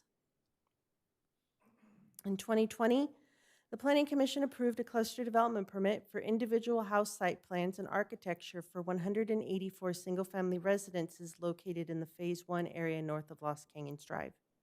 Construction of these approved homes was not started. In September of 2023, the City Council had a general plan pre-screening and authorized further processing of a general plan amendment, which is part of tonight's request. In July of 2024, the Planning Commission approved a plan development permit modification and tentative map to relocate 32 approved lots. The 32 lots were originally approved in the northeast corner of the project site, shown in red, and were relocated to just north of Lost Canyons Drive, shown here in blue. For tonight's project, the applicant requests approval of the following modifications to the approved Lost Canyons development. These include removal of the commercial recreation land use and zone to remove the golf course portion of the project, reconfigure the open space, residential estate, residential low, and medium density land use and zoning to allow the relocation of the 180 single-family lots. Amendments to the Lost Canyon Specific Plan development and design standards and modifications to the Tapo Canyon Road alignment width are also to be considered as well. The general plan land use map will be updated to reflect the development changes. The area around the golf course will be changed from recreation commercial land use designation to low-density residential and medium-density residential for the relocation of 178 home sites. The area south of Lost Canyons Drive, where the homes were approved, will be changed to open space plus 2 areas of low-density residential for the 2 estate lots. The areas shown in the red rectangles are the location of the previous location of the 180 lots that are being proposed to be removed. The zone change will update the city's zoning map to correspond with the general plan land use map changes. The former golf course area will be rezoned from commercial recreation to residential low and medium density. And the area south of Lost Canyons Drive will be replaced with open space and residential estate zoning, and the 2 estate lots will be rezoned for residential low density. As we have discussed, the following specific plan amendments are proposed, and in conjunction with the general plan amendment and zone change are necessary to relocate the residential lots. One of the more significant amendments to the specific plan is reducing the side yard and rear yard setbacks. The side yard setbacks will be reduced from 10 feet minimum for 2-story structures to 5 feet. The reduced side yard setbacks will allow the future homes to fill the lots for an improved house frontages when viewed from the street. The amendment also proposes to reduce the rear yard setback for 1- and 2-story structures when the homes are located adjacent to HOA open space The one-story homes can have a 5-foot setback, and two-story homes can have a 10-foot rear yard setback. The specific plan amendment includes replacing references to estate, custom, and semi-custom home types with product types A, B, C, and D. And each of these product types are defined by the minimum lot dimension and lot sizes. This change will allow the future builder to present product types that meet their development needs, but will not regulate the size of the individual homes. The specific plan design guidelines establish the character of the overall development and provide guidance to maintain the desired design quality. In addition to regulating the common area construction, the design guidelines also regulate the architectural styles and details of the individual homes. There are currently 5 approved architectural styles: Mission, Spanish Colonial Revival, American Eclectic, Craftsman Bungalow, and Mediterranean. And these are shown, 4 of these are shown on the screen. The amendment proposes 2 new architectural styles, the first being modern farmhouse and the second being coastal contemporary. The program book guides the overall site layout, landscaping, streetscape for a cohesive design. The amendment to the program book includes a conceptual site plan and landscape plan for the future recreation amenities, common area landscaping, and entrance gate design. The future common area designs and recreation amenities will be reviewed by the Planning Commission with the Plan Development Permit modification. A new recreation amenity will be provided to replace the golf course and clubhouse being removed from the specific plan. At this time, the space has not been designed or programmed. However, it will be reviewed by the Planning Commission with the future modification to review the single-family residential architecture. The Phase 2 tentative map will relocate the 180 previously approved lots located on the south side of Los Canyons Drive. 178 of those lots will be located to the north of Los Canyons Drive on the area of the now closed golf course, and 2 lots will be located at the southern edge of the site with access from Anderson Drive and Ditch Road. The 178 relocated lots will range in size between 6,485 square feet and 24,377 square feet, with a minimum lot dimension ranging between 60 by 100 and 90 by 110. Lot 363 will be accessed from Anderson Drive and will be 1.10 acres, and Lot 364 will be accessed from Ditch Road and will be 4.6 acres. Phase 2 will also have a total of 17 lettered lots used as HOA maintained areas for streets, slopes, landscaping, and other amenities. The specific plan amendment includes changes to the Tapo Canyon Road right-of-way. The 2013 specific plan approved the right-of-way to be 52 feet wide curb to curb, with 2 lanes of traffic and a center median. However, due to geotechnical issues identified on Tapo Canyon Road between Presidio Drive and Los Canyons Drive, it is now proposed to be reduced to 45 feet wide with 1 lane of traffic in each direction and no center median. The 6-foot wide bike lanes will be maintained going both north and southbound, along with a 5-foot wide sidewalk on the east side of Tapo Canyon Road. At the intersection of Los Canyons Drive and Tapo Canyon Road, the street width is proposed to be 52 feet wide with a northbound left turn lane and a southbound merge lane. A tree removal permit was issued in January of 2026, with the grading permit approving the removal of 49 mature trees and the relocation of 61 trees to areas within Los Canyons Drive. The grading activities have occurred, and the trees have already been removed with grade as part of the Phase 1 construction. Neighborhood Council 1 considered the project on March 5th, 2026, and recommended approval by a vote of 10-0. The audience vote was 3-0.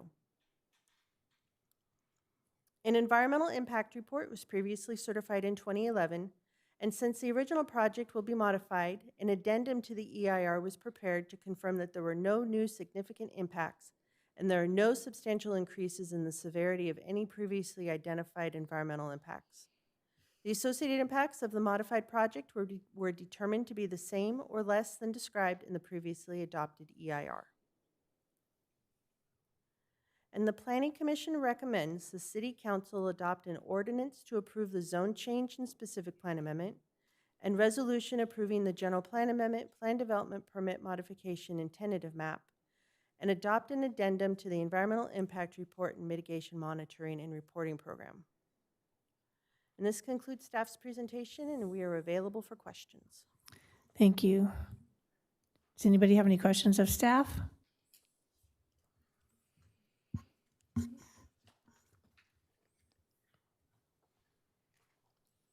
None? Just double check. Okay, thank you. Councilmember Rhodes. And this is for staff. What were the geotechnical issues on the decision to narrow the roadway? What would prohibit it from being the original size?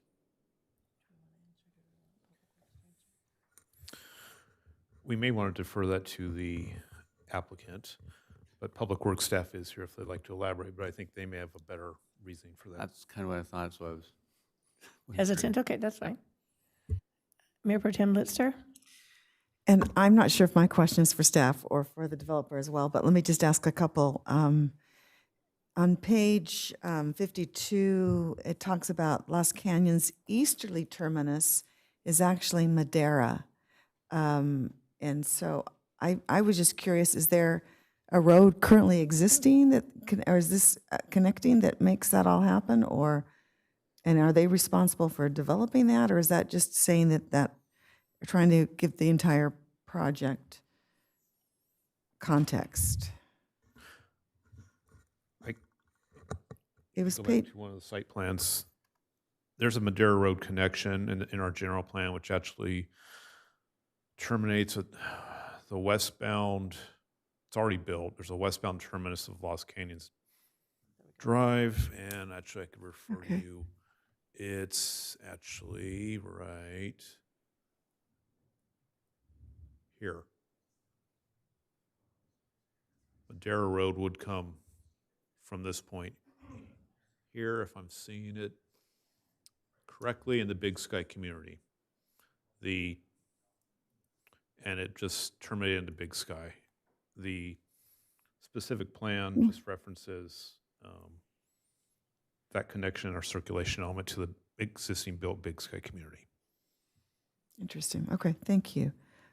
Okay.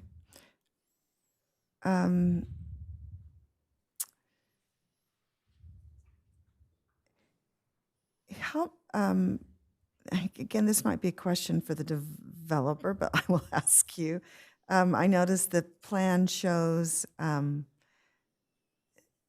a water feature that is used for a retention pond, drainage, et cetera, but also for something that is an attractive feature.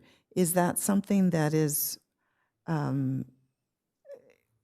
helpful to for drainage purposes, or is that clearly, in your opinion, aesthetics? There's definitely a need for drainage purposes. The applicant could also elaborate on some of the issues that they're programming into their design to make a more attractive water feature at the same time to kind of coincide with the proposed recreational building rather than just a drainage basin that's sometimes not attractive. Got it. And maybe one final question. Could you speak to, obviously this has to go through, approvals go through a host of different, including Ventura County Fire. It's been my sense, could you speak to their approval of this process? I know that originally the initial plan had the canyons with, and as I look at it, this seems like this might be an improvement in terms of fire safety, security, et cetera. Were there any concerns, or was approval granted more readily by Ventura County Fire? Was that? Yes, through the current phase, which is the phase 2, where they're taking improvements on the golf course, the fire department will look closely at the street lengths to make sure there's secondary access required and there's proper limits and the size. There were some modifications to the original draft design that came to us because the streets were too long. So they made changes to ensure that the secondary access was provided per Ventura County standards. And that was a primary change. I don't know if the fire department is here, if they want to go over that, but I think I won't speak for them. I would say if you would like to hear directly from Ventura County Fire, we have our representative here this evening. I see that. If you would like to speak to it, otherwise I'm comfortable, but it's.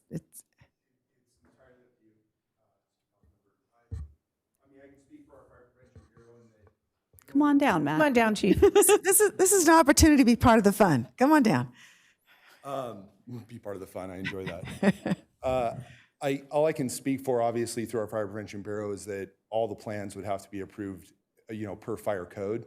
The emergency access piece will absolutely be verified prior to groundbreaking and overall development, right? And then the water component, that too will be, checked as far as pump standards, where that is.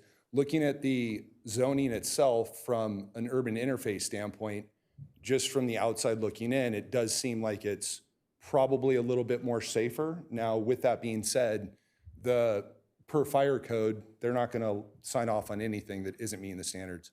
Something to also remember is that now we're also going to be dealing with Zone 0, right, regarding the development, but I'm sure all of that was in play even prior to. So I'm sure our Fire Prevention Bureau is heavily involved in this.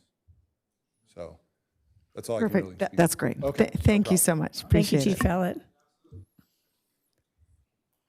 Are there any other questions from council? Okay, seeing none. At this time, I would like to open up the public hearing. Does the applicant wish to be heard?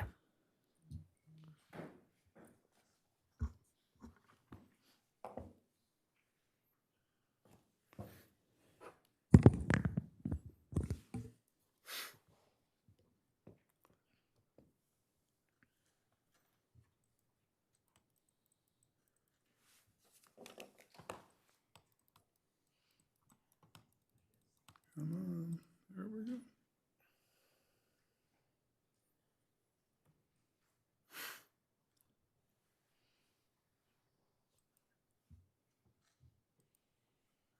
It's working. Good evening, Mayor and City Council members. My name is Rick Nelson, and I'm with Newport Pacific Land Company. Thank you for the opportunity to present our proposal tonight to transfer the lots that are currently planned for Dry Canyon and Tapple Canyon South. Try not to be too repetitive with staff's presentation. They did a very thorough presentation, but I will summarize some of the things that they mentioned in their report. This exhibit here shows you what is currently approved for the project. As staff had mentioned, the area in magenta is the 184 lots that were approved and is currently being graded. The remaining portion of the development, and I should just also add that the 32 lots that staff had mentioned were up in this location here, and as they said, it was located down in this area closer to Lost Canyons Drive. So now there's no development proposed up here. In fact, all the residential lots that were up there have gone away, and it's essentially two large parcels. As part of this proposal in front of you tonight, this will become open space also. The Dry Canyon area is shown here in the kind of mustard color and blue color. It's in phase 2 and phase 3. And the Tapple Canyon South is here shown in phase 4. What our proposal is to eliminate all the housing here in Dry Canyon with the exception of that one lot that comes off of Anderson Drive and the other lot that comes off of Ditch Road, and similarly eliminate all the housing here and to relocate them adjacent north of the phase 1 development.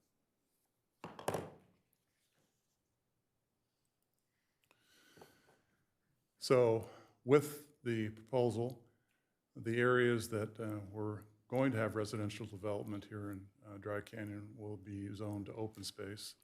Similarly, the area that was happening in Tapple Canyon Road South will be open space, and again, with the exception of these 2 lots at the very southern end of the property. Staff mentioned we had a neighborhood council meeting on the 5th of March and then followed by a planning commission hearing on the 3rd. And both of those bodies gave unanimous approval to our proposal to relocate the lots to the north side of Lost Canyons Drive. This illustrative site plan gives you a little more detail on what we're proposing. Just to orient everybody, this is Lost Canyons Drive here, and this is Tapple Canyon Road here. The main entrance into the project is where it was originally posed at this location here. There's another entrance on the east side. Both of these will be gated. There's a third entrance, but it's for EVA purposes down in this location here. When you enter the site, you'll see this lake feature that was mentioned previously, and I can expound upon that a little bit more if the council likes, but it's serving multiple purposes. The first is that the resource agencies, even though they quote unquote didn't deem it jurisdictional, they did require that it be maintained because it's considered to be an aquatic feature. We could relocate it, but it has to be a similar size as to what the existing feature is.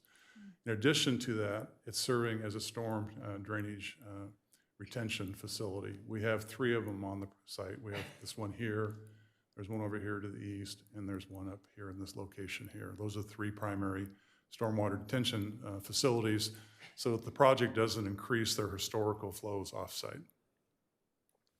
As staff had mentioned, this is where the proposed clubhouse is, and this location here. In addition, we're proposing community trails over the former golf course paths that you see in the areas that I'm describing here. These will be access for the community at this location here and at this location here. We're also proposing to construct a public trailhead off of Bennett Road so the public can actually access these trails that go through the community here. In addition to that, we're going to be dedicating in fee simple a trailhead to the Rancho Simi Park District that you see here. As you probably know, there's lots of cars that park adjacent to Tapple Canyon Road, which is really not a very safe condition. And this will allow residents who want to enjoy the trails to the east, which I think are in the county, a safe place to park and enter into Tapple Canyon Road as opposed to parking on the side of the road now. I'll show you in a blow up here, but this is also another trail that we'll be dedicating to the Park District, and it goes through the former area where the residential development was proposed in Dry Canyon.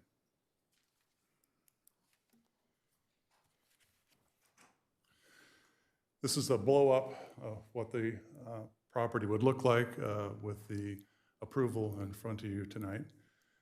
As I'd mentioned, this is the trail that will go through Dry Canyon. Originally, the trail was proposed to go through here in this fashion, and it was a very difficult trail to construct for the district. It had a lot of topography, had some other things that they were going to have to deal with as far as coastal sage shrub and mitigation of those sorts of things. And so when we proposed the idea that we relocate it to where the former residential development was going to be in Dry Canyons, they were very excited about it. They said that's really where they wanted to be initially, but it was obviously in conflict with the residential development. They couldn't have it there. And again, they will be making usage of the cart trails that are through here too, which will mean their improvements aren't going to be nearly as expensive as otherwise would be. And just for reference, again, this is the trailhead that would be dedicated to the Park District and the trailhead that we'll be constructing off of Bennett Road.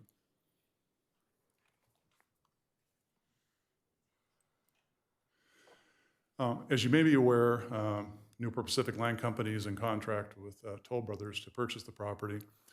If you're not aware of Toll Brothers, they're a national home builder, nationally recognized, won many awards throughout the country. They are very well capitalized, and one of the reasons that we chose them is because of their reputation and because of their capitalization, because this is a very expensive project, and you need to have a home builder with a wherewithal to be able to develop a site like this. It's a very expensive site, and they've got the wherewithal to do that. This is a picture of a development down the street, Porter Ranch, and I think, as you can see, the homes they build are, from a streetscape, I think very beautiful. If you ever had the opportunity to actually visit a Toll community, I think you'd be very impressed with their house designs. When you go into some of their homes, they're magnificent. And probably a little biased because I used to work for Toll Brothers, but just so everybody knows. But I still sing their praise. On Tapple Canyon Road improvements, the general plan designates Tapple Canyon Road as a 2-lane roadway with 2 bicycle lanes, a raised median, and a 118-foot right-of-way.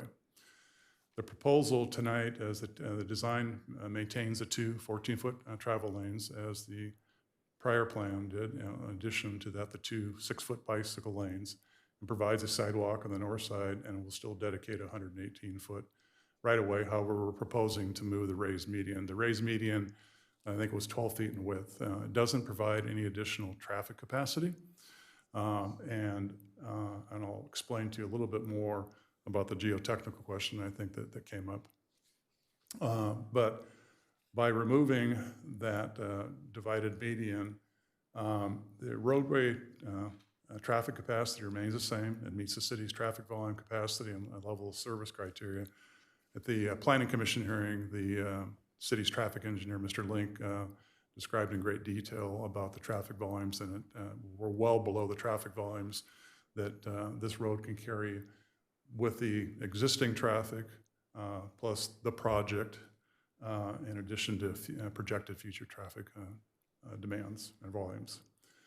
As I mentioned, there is an existing geotechnical issue that I'll elaborate in a minute here. In addition to that, there's some jurisdictional issues that we're having to deal with on the east or west side of the roadway. So we're proposing to widen Tapple Canyon Road from a current pavement width, which I think is about 28 feet. It varies, it gets a little wider, a little narrower, but it's approximately 28 feet to a 40-foot wide street pavement section. And once we get past this particular area with the geotechnical and jurisdictional issues, we will transition to a 64-foot wide pavement section at Lost Canyons Drive intersection. And unfortunately, my computer's hiding the last point, but we're also going to be putting in a new traffic signal at the intersection of Lost Canyons Drive and Tapple Canyon Drive. I think that will be very, very helpful because I think anybody that's driven that road knows a lot of the traffic coming from the north goes at excessive speeds, and that will help slow down the traffic. So this is a plan view of what we're proposing in 2 cross sections. The south cross section is this point where we have some of these constraints. On the west side of the roadway, we have jurisdictional constraints, i.e. creeks and those sorts of things that we can't get into. On the east side of this area, without getting too into the weeds, the geotechnical issue is an existing condition that's out there. And unfortunately, once you touch it, you own it. And right now, there's a clay lens that's about 5 foot in depth, about 50 feet deep. And that's what's causing or creating this instability. If you were to look at the design criteria for both the static, i.e. current without any dynamic loading, meaning an earthquake, it barely meets the safety criteria. But under a dynamic situation, i.e. an earthquake, it would calculate to fail. Now, I'm not saying it's gonna fail, but if you had to bring it forward for approval, it would meet the factor of safety. So what the proposal is, and it's expensive, we're gonna be installing what they call these shear pins, and I'll try to explain it such that hopefully you understand what I'm trying to say. But as I mentioned, there's that clay layer that's about 5 feet deep and it's about 50 feet below ground. There will be 3 foot diameter borings that'll be drilled down. There'll be an array of them in different rows. There's probably 40 or so that'll be in rows that will transition up the hillside. Sorry, gotta watch my hands. The 3 foot diameter hole will have inserted into it I-beams. And those I-beams will go down below the clay layer, approximately 5 to 6 feet, go through the clay layer, and above the clay layer, about another 5 or 6 feet. And that hole, 3-foot diameter hole, will then be grouted with concrete. And the purpose of those I-beams is to, where that clay layer would want to slip in a dynamic or earthquake situation, it will prevent that clay layer from moving because of the array of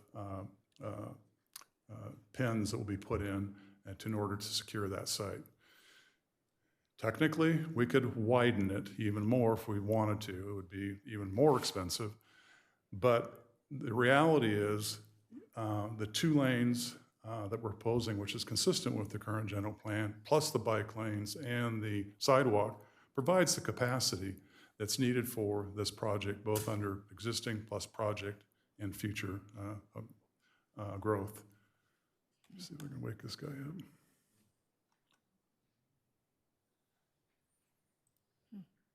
Sorry. And I'll also mention that this is a little bit further to the south, but this is Presidio. So this 40-foot paved section will start at Presidio and continue up through approximately this area. And this is the area, as soon as we got out of this, referred to it as a pinch point because of the geotechnical and jurisdictional issues, and the roadway starts to widen out, and it gets to, I think, 64 feet wide, which will allow a left-hand turn lane coming off of Tapple Canyon onto Lost Canyons.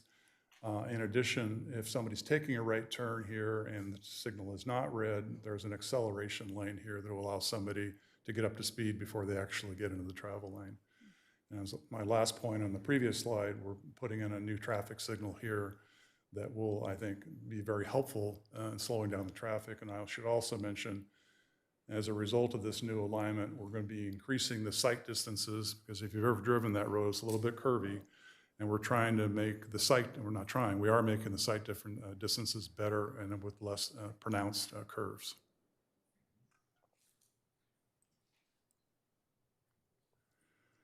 The project benefits, it eliminates 235 acres of disturbance where housing was previously approved in both Dry Canyon and Tapple Canyon South.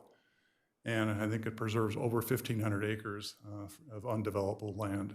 The project footprint, where the homes will now be located, is approximately 200 acres. And so out of the 1,764 or 1,700 acres, only 200 acres is actually going to be developed with residential.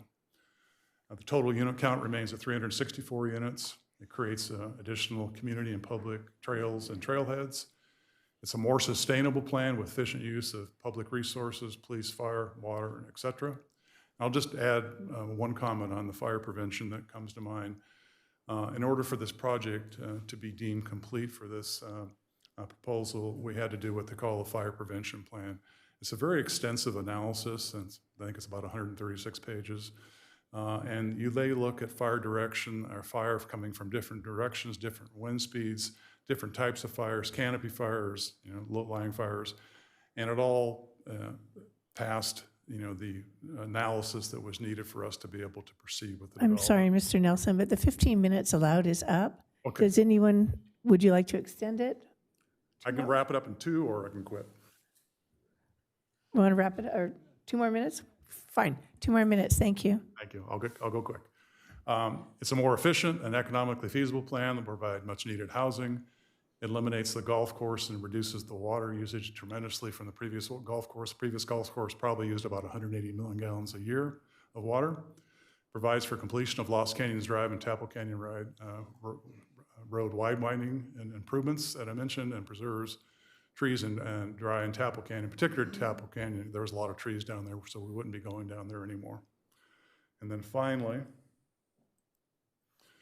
our project request is to amend the White Space Specific Plan, Design Guidelines, and General Plan, modify the tentative tract map and plan development permit, relocate 178 lots to the centrally located area north of Lost Canyons Drive. There's no change in the improved unit count or density, and reduce the disturbance and environmental impact. And it's a more efficient and sustainable plan. And that concludes my presentation. I'd be happy to answer any questions you have. Thank you. You didn't even use the full 2 minutes, so we're good. At this point, are there any questions of the applicant from city council members? And we will start with Councilmember Ayala.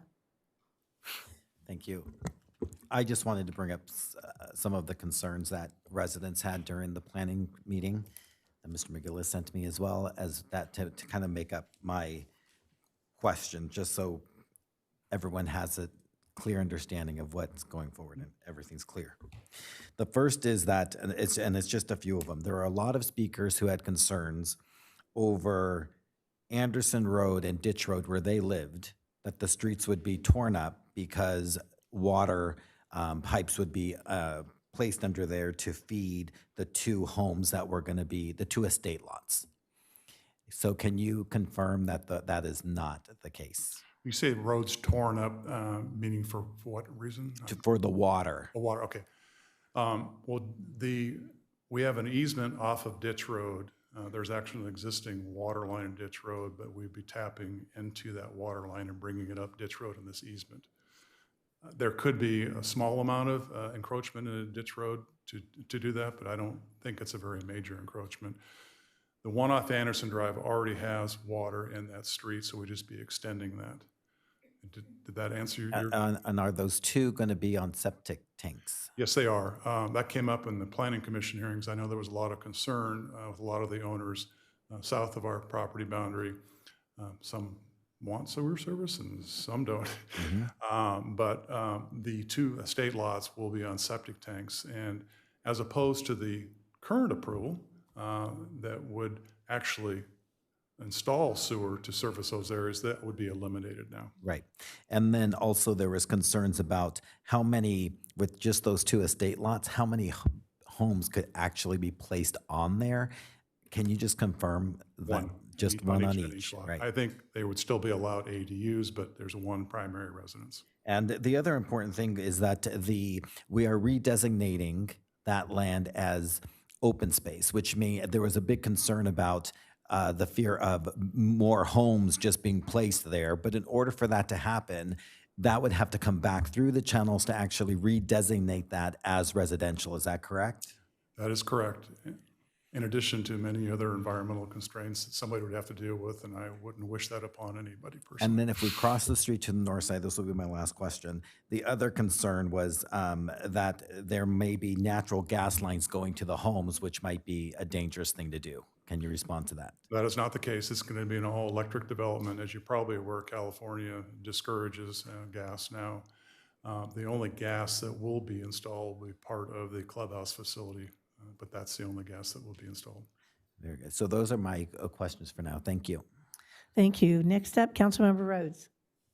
Thank you, Madam Mayor. I want to talk about the trails and that open space. I didn't think about this question when we talked previously, but the trailheads that you said are going to be open to the public, at least two of them in the community are behind gates. Will the public be able to access the trails from the community side, or do they have to go around and access it? And then we get up to the community, they turn around and go back. The public, the residents would be able to access it from the development. The trailhead off of Bennett Road is a public trailhead, so the public would be able to access the community trails that we're providing. The trailhead for Rancho Simi Valley Park District is a public trailhead at the intersection of Lost Canyons Drive and Tapo Canyon Road. The new reconfigured trail going through Sand Canyon, did I hear correctly that that would be something turned over to the parks? Correct. It's an easement. It's an easement. And that will be a 20-foot wide easement that they will have, and that they will maintain that easement through the development. And it will go from Anderson Drive to Lost Canyons Road, and then you can travel to the east along Lost Canyons Drive, and then connect to the trailhead that's at the intersection of Tapo Canyon Road and Lost Canyons Drive. And does that easement stay if there's another future disposition of the property? Yes. Okay. I think that's it. Who's going to currently own the property after the houses are all built, the open space property? Well, there's a couple different property owners. Hillwood owns a lot of the open space areas to the south side of Lost Canyons Drive, and then the former residential areas, both in Tapo Canyon Road and Dry Canyon will be owned by NPLC with the easement for the Park District. Perfect. Thank you. Those are all my questions. Thank you. Mayor Pro Tem Litzer. Thank you. And I will just start by saying I appreciate that this does create, actually consolidates the homes and creates more open space ultimately. Can you speak to the comparison between how many acres of open space originally was proposed and how much what the net difference is? I think the percentage, if I recall correctly, and staff can step in if I got it wrong, but I think the original plan was about 43% open space, and I think it's like 89% now. So it's substantially more. I think the total acreage, well, I know the total acreage now is approximately 1,500 acres of open space with the development footprint of about 200 acres. I don't recall specifically the acreage for the previous development, but if you just did the ratios that I mentioned between the 90% or 89% now versus 43%, I think it would give you an understanding. Appreciate that. And that kind of leads to my second question of ignorance. Obviously, these beautiful homes there would be an HOA that is created that helps support improvements, et cetera. Yeah, so all the development, anything, once you get into development, it's all HOA maintained. The roads, the open space, not the open space, the roads, any of the landscaping within there, and the area to the north where the community trails are proposing, both for the public and for the community, that would be also HOA. Well, and that's getting to really what my question was, what responsibility the HOA has for the open space maintenance and et cetera. What I'm hearing you just now say is that to the north of it, where the trails are, there would be responsibility. Where the community trails that will be available to both public and the community of this proposed development, those trails will be maintained by the HOA. Interesting. And the southern open space property, there's not a financial responsibility with the HOA to cover any of that. No, they're not purchasing that property. Got it. Okay, thank you. Thank you. Any other questions from council? Okay, at this time, Madam Clerk, are there any members of the public wishing to be heard on this matter? Yes, Madam Mayor, we do have 6 speaker cards. Thank you. Michael Shaw.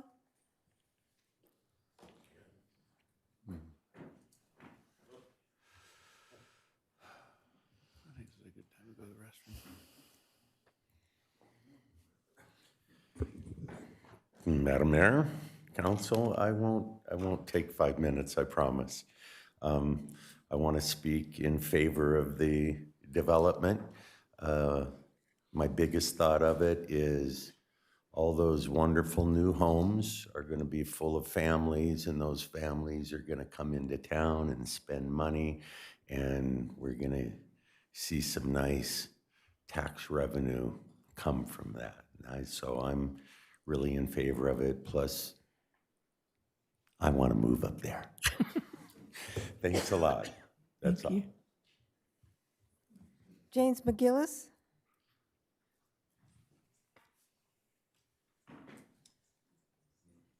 Madam Mayor, members of the City Council and staff, I'm James McGillis, resident of Simi Valley. Tonight, the City Council will approve Phase 2 of the Lost Hills Development Project. I will only touch on one subject regarding this program. The plans for 364 new homes also includes a stormwater retention pond, sometimes possibly used for a helicopter dip if there's a fire, and mainly for residents to take a look at. In 2007, the Board of Directors of Waterworks Number 8, the City Council, approved a groundwater management plan for the Gillibrand groundwater basin. It provided for continued use by PW Gillibrand Company and a provision of water for other, quote, irrigation purposes. Subsequently, water was pumped to the pond at the Lost Canyons Golf Course and then used to irrigate its greens. The groundwater management plan never mentioned that pond and did not sanction it as an ongoing ornamental body of water. Around that same time, 2007, the city built the Tapo Canyon Water Treatment Plant, intended to treat groundwater to potable water standards. In the documentation for the Lost Canyons development project, there is no mention of the well that will feed what I call its fake lake. According to the city staff, the well that supplies that water feature is located on city land in the Gillibrand groundwater basin. A 2006 report by a company by the name of Geoscience estimated that the basin has a sustainable yield of up to 1,350 acre-feet per year. In 2025, Waterworks number 8 treated only 95 acre-feet at its Tapo Canyon treatment plant, probably just enough to keep the plant running. According to the 2020 Ventura County report on groundwater, the city of Simi Valley operated several wells in the basin intended for backup water supply. There was no mention of how much water was pumped by P.W. Gillibrand or the condition of the underlying aquifer. There is no public information available that I could find on the status of the Gillibrand subbasin. For all we know, it could be full or it could be empty. Waterworks number 8 currently provides 23,000 acre-feet per year to our city, almost all of it imported.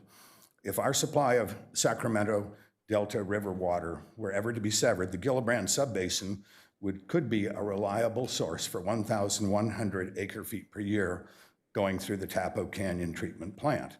In other words, most of the city would then rely on less than 5% of normal flow. The Gillibrand subbasin represents this city's emergency water supply reserve. It should not be used for a decorative amenity visible to only 364 privileged homeowners. Unless that water feature portion of this plan is amended to specifically prohibit use of city-owned water, either raw or treated, the project should be denied. If the developer or city staff can set the record straight, I am willing to listen. Thank you. Thank you. Anthony Eason?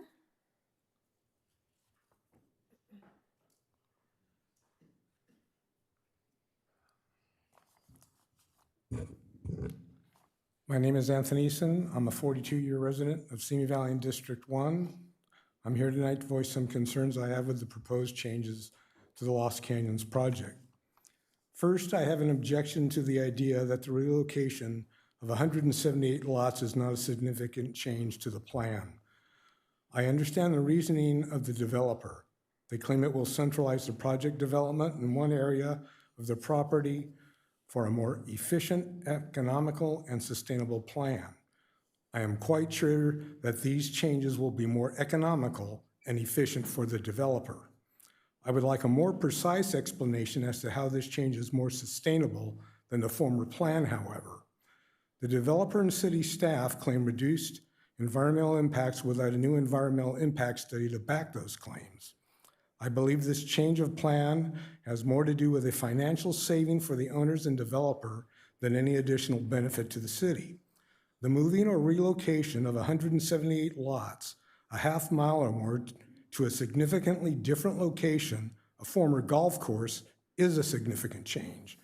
Are you just playing a numbers game? There is no change in total number of lots, so there is not a significant change. My next concern involves the rezoning of Dry Canyon and South Tapo Canyon. The rezoning of these areas to open space sounds wonderful. My concern is, for how long? Will this land be donated to the city? I would doubt that. Will the owners, along with the city, be rezoning these areas under the Williamson Act to achieve a tax benefit for the owners of this new open space?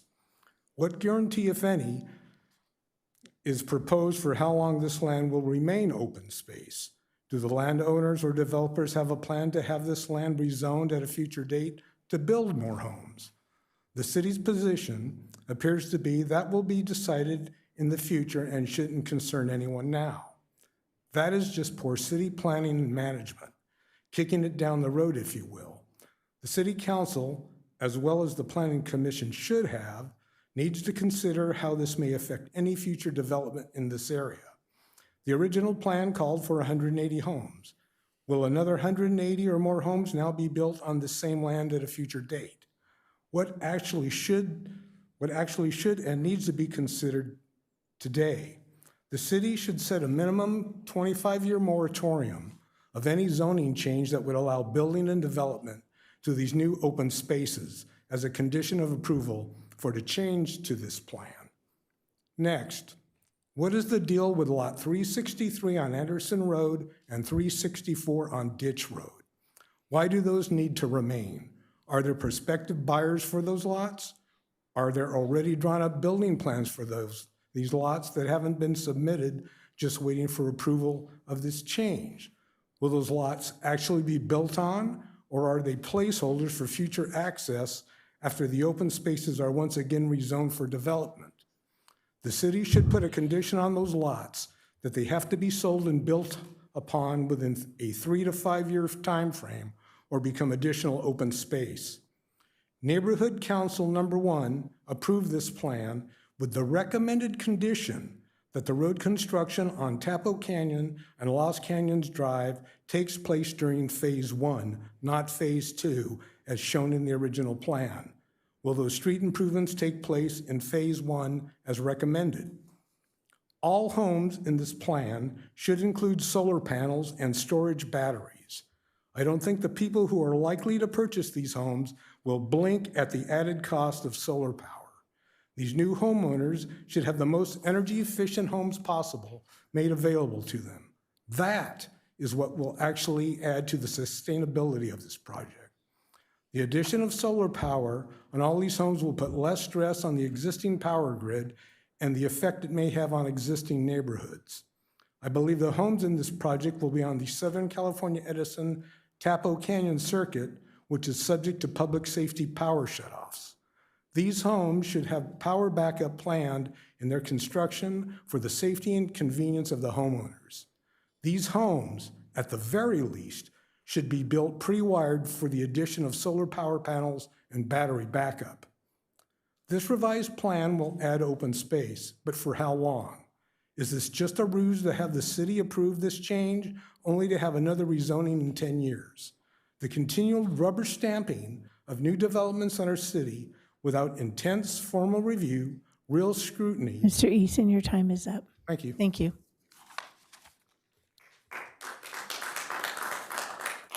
Glenn Becerra.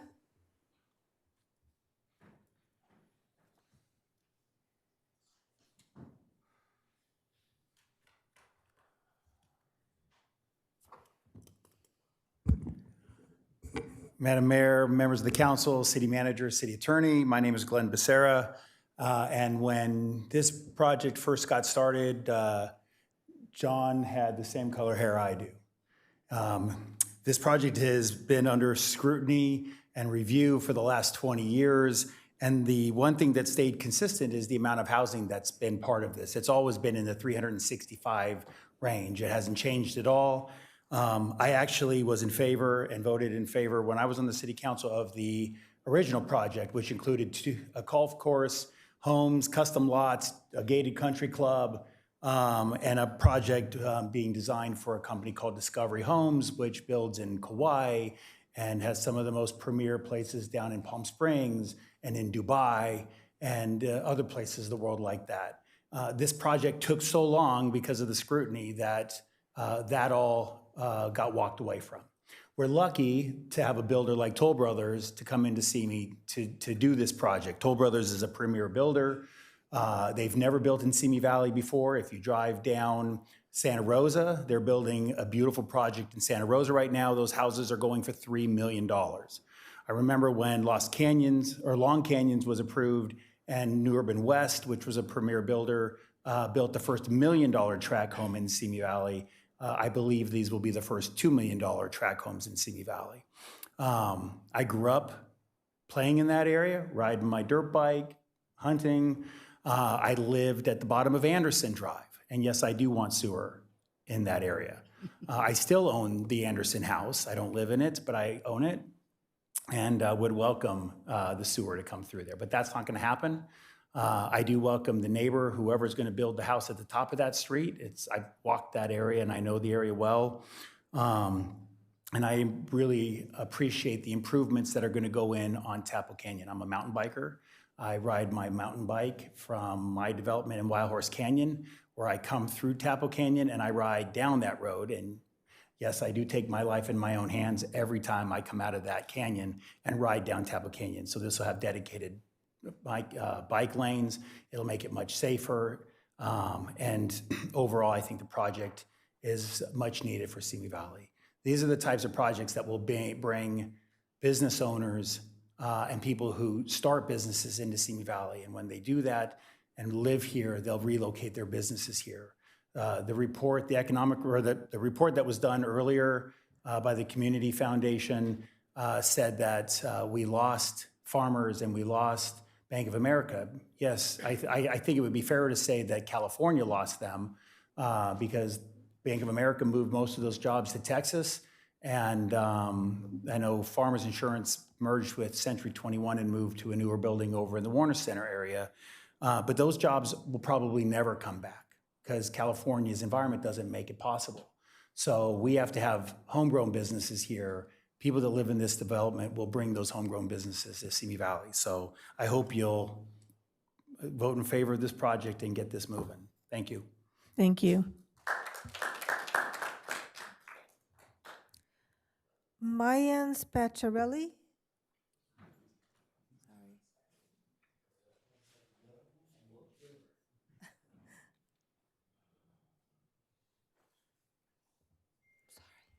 Oh, my beautiful view. I look over this whole entire project, and it's been a long time coming. I hate to see my view change, but I'm not opposing the project at all. Two areas of concern. One is there's two quarries that are up Tapo Canyon Road and a topsoil yard.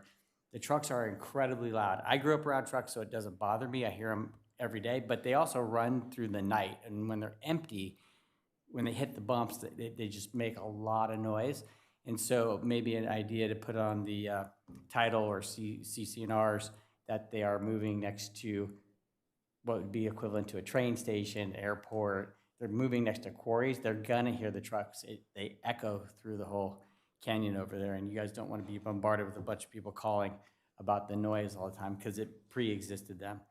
Also on Lost Canyons and Tapo Canyon Road, that's the southern part of my property.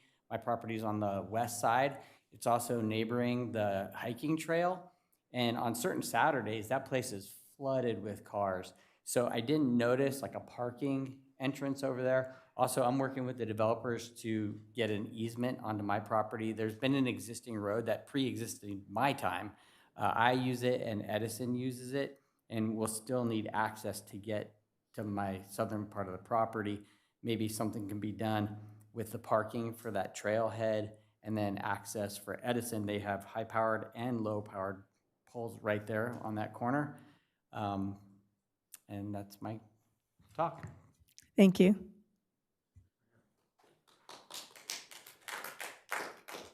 The last speaker is John Friedman.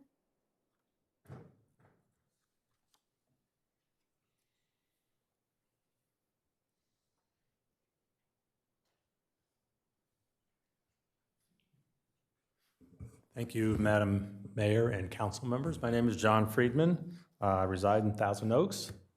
But my first project out of college in 1983 was the Mar Ranch, which is now Silverthorne and Wild Horse. And my father and I worked on that project from about 83 and 4 till about 10 years ago. And at one point, went to the US Supreme Court on that project. So it has a long history. And my recollection is that this project tonight, or at least the overall Whiteface, was in this midst of discussions just like this in about 1990 when I kind of was knee-deep into the Mar Ranch. And it's a tough project, so I commend them for sticking to it.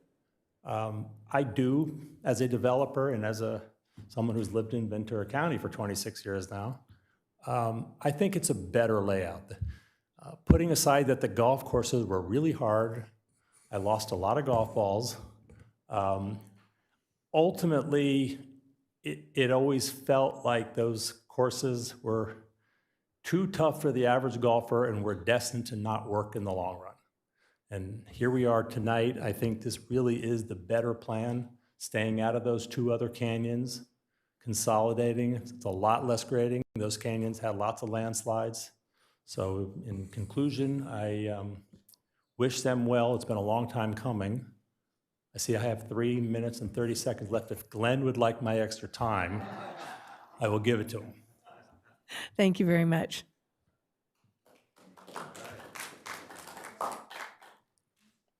Madam Mayor, that was the last speaker, and we have no speakers online. All right, thank you. Does staff desire to respond to any comments or issues raised?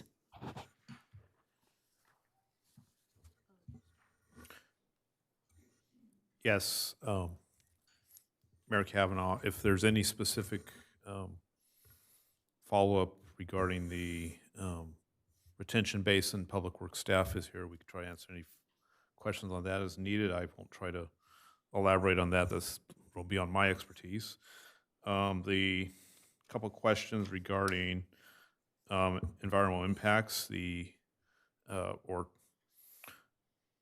is a significant change to the project. That's why we're here tonight for consideration of the specific plan and general plan amendments. The comment on is it a significant impact refers to the environmental document. Staff prepared, reviewed the changes to the project and did find that it is not a significant change to the environmental impacts, but it is a significant design change. That's why we're here tonight.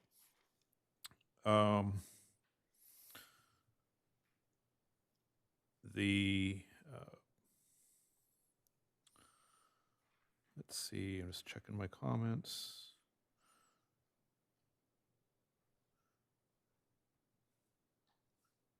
Yeah, I'll reserve any further comments, but I will be here for questions. Ms. Richardson, do you have anything else? I don't. Okay, thank you. All right, thank you. Public Works, would you like to come up and discuss the retention basin? Thank you.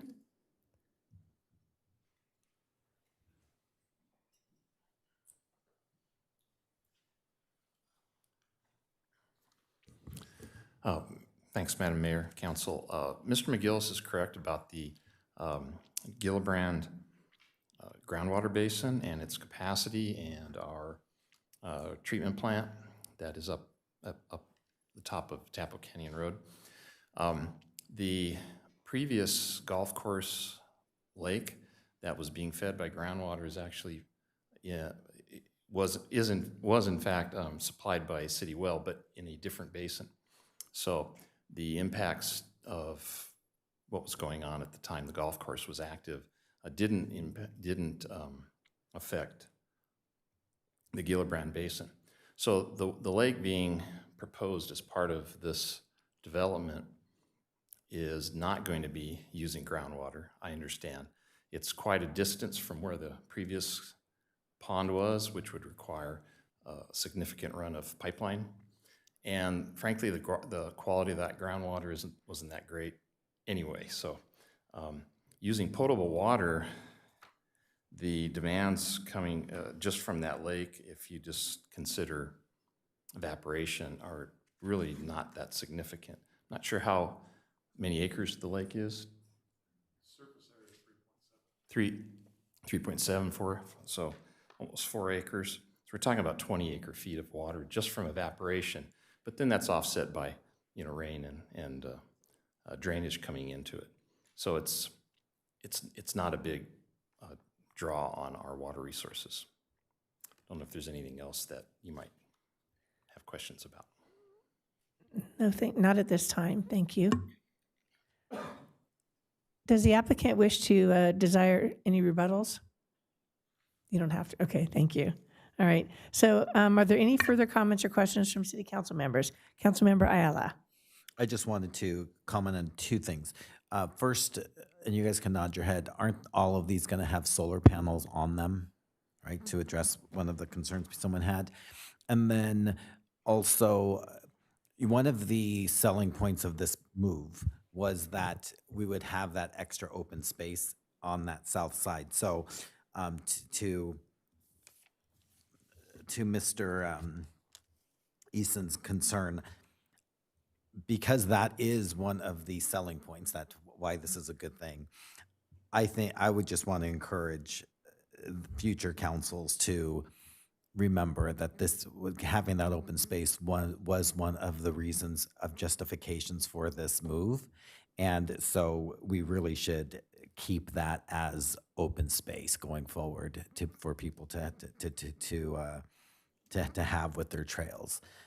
So I just wanted to mention that. But the solar panels, I wanted to make sure you knew that they were already going to be standard on all of the homes. And I just want to add for the record, since the applicant didn't come to the podium, for the record, there will be solar panels on all of the properties. Thank you. I believe it's state law now, isn't it? That's what I thought. Okay, good. Thank you. Are there any other comments from any other council members? Okay, seeing none, this hearing is now closed. I will now entertain a motion. Mayor Pro Tem Litster. I'll first start by saying I appreciate the thought that has gone into this, and I think ultimately it is a better footprint and better use of the land, and I appreciate this has been a difficult journey, but thank you for getting it to this point. So I move that we introduce ordinance number 1374, approving zone change ZS 2025-003 and specific plan amendment SPS 2025-0002, and adopt an addendum to the environmental impact report and mitigation monitoring and reporting program. And secondly, adopt resolution number 2026-39, approving general plan amendment GPA 2024-0003, plan development permit modification PDS 2025-003, and tentative map TT 2025-002, and adopt an addendum to the environmental impact report and mitigation monitoring and reporting program. Second. Thank you. Call for the vote.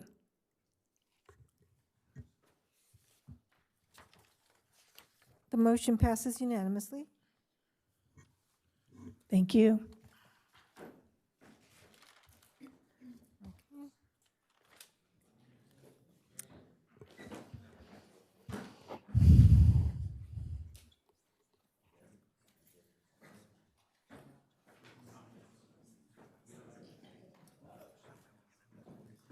What I didn't say, what I should have said is, I remember in our precinct, we always talked about putting another cemetery out in that open space.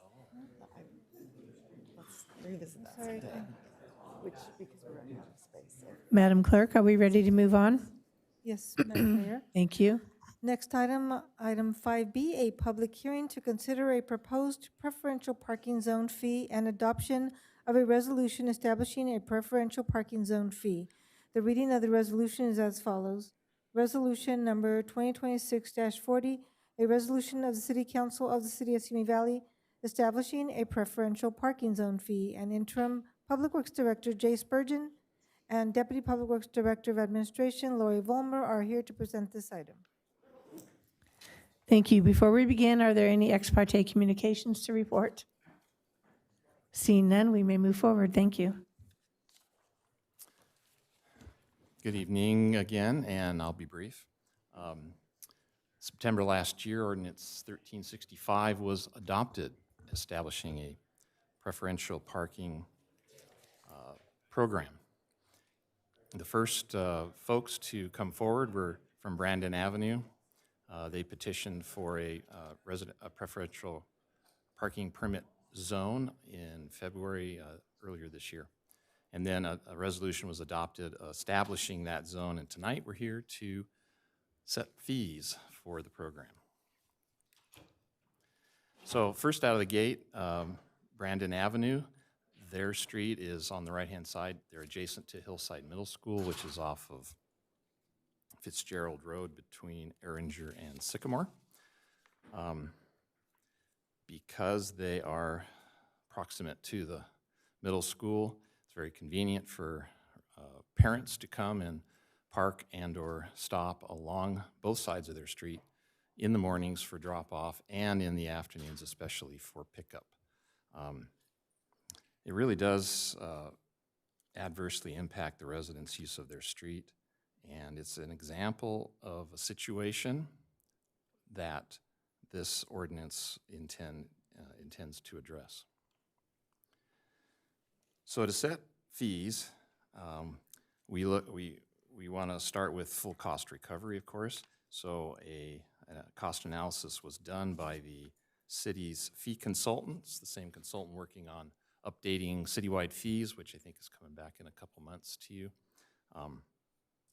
So they looked at staff time and material costs to set fees for an application, the application fee, a sign installation, and then a permit fee.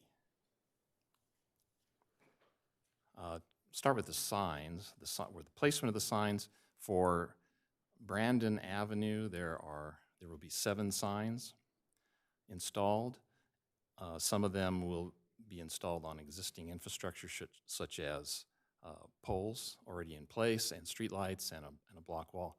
A couple of them will be on signs on new poles. So this is important to note because going forward, and in this case too, the sign fee is set, which I'll get to in a second, but the actual conditions of the infrastructure on any particular street would likely decrease the cost of sign installation, and that's true here as well.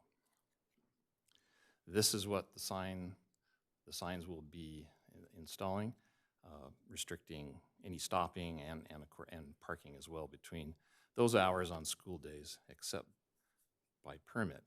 These signs were ready to install tomorrow, and school starts on Wednesday.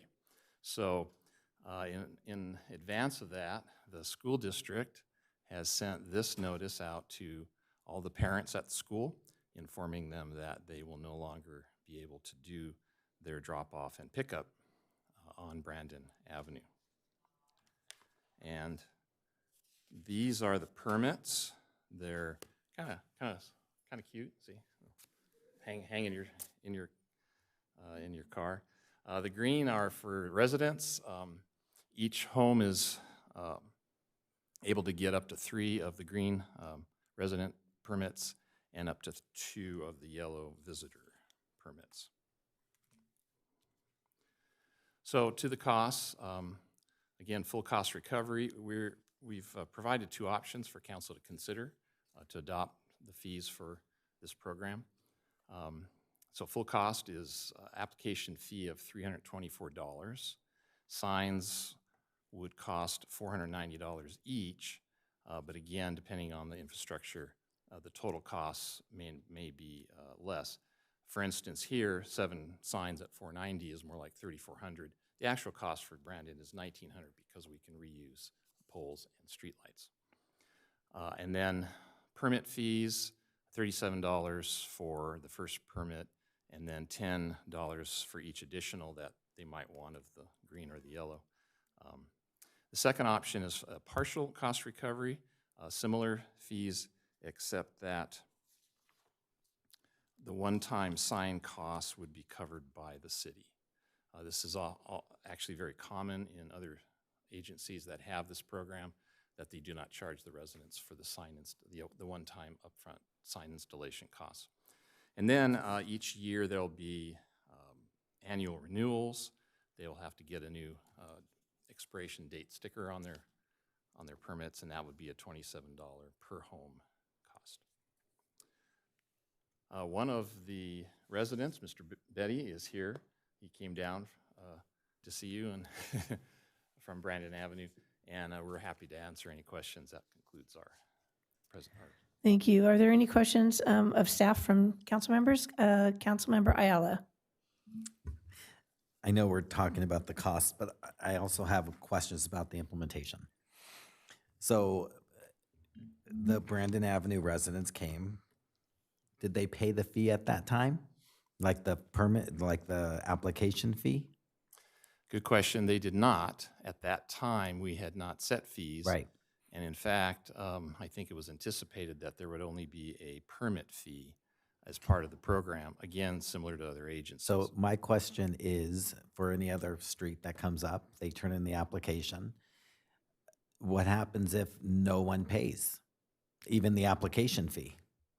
Well, it wouldn't move forward then. Should you adopt a fee schedule that includes an application fee, they would need to pay that at the time a petition is submitted so that it covers the cost for staff to put it all together, bring it to council. And you're dividing the fee amongst each of those dwellings? Well, that's up to the applicants to come up with that amount of money. In Brandon Avenue's case, there's 12 residents, 11 petitioners, so they would have divided it up by 11 or 12. Okay, so we leave it up to that community to somehow say, okay, we gathered up the money to give to you. So it could just be me saying, hey, I've just offered it up for my community and here's my check, right? You could. One residence could want it bad enough to pay the whole amount, sure. Okay, that really was the question, was I did not want work to commence until at least the application fees were actually paid.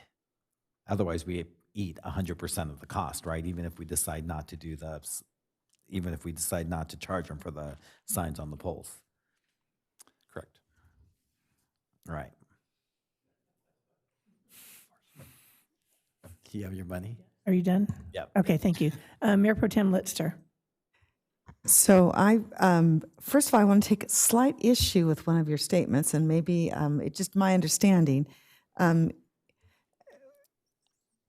I disagree a little with the background statement suggesting that this was the intention of this ordinance, because my understanding of the intention, the preferential parking zones, was set specifically when residences were being impacted by overdeveloped apartments, residences next door, and the parking was going to impede them overnight, et cetera, and take away their parking. And so but that was my understanding of the ordinance originally. We've now extrapolated it to parks and schools, et cetera, and maybe businesses. And I just want to be sure that we're careful with our understanding of the purpose initially. That being said,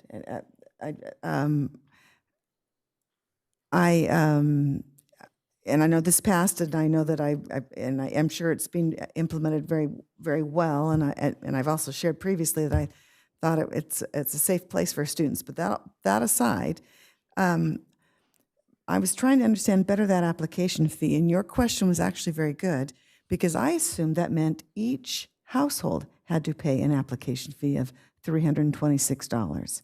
You're saying the application fee for the entire group is one amount of $326. Is that correct?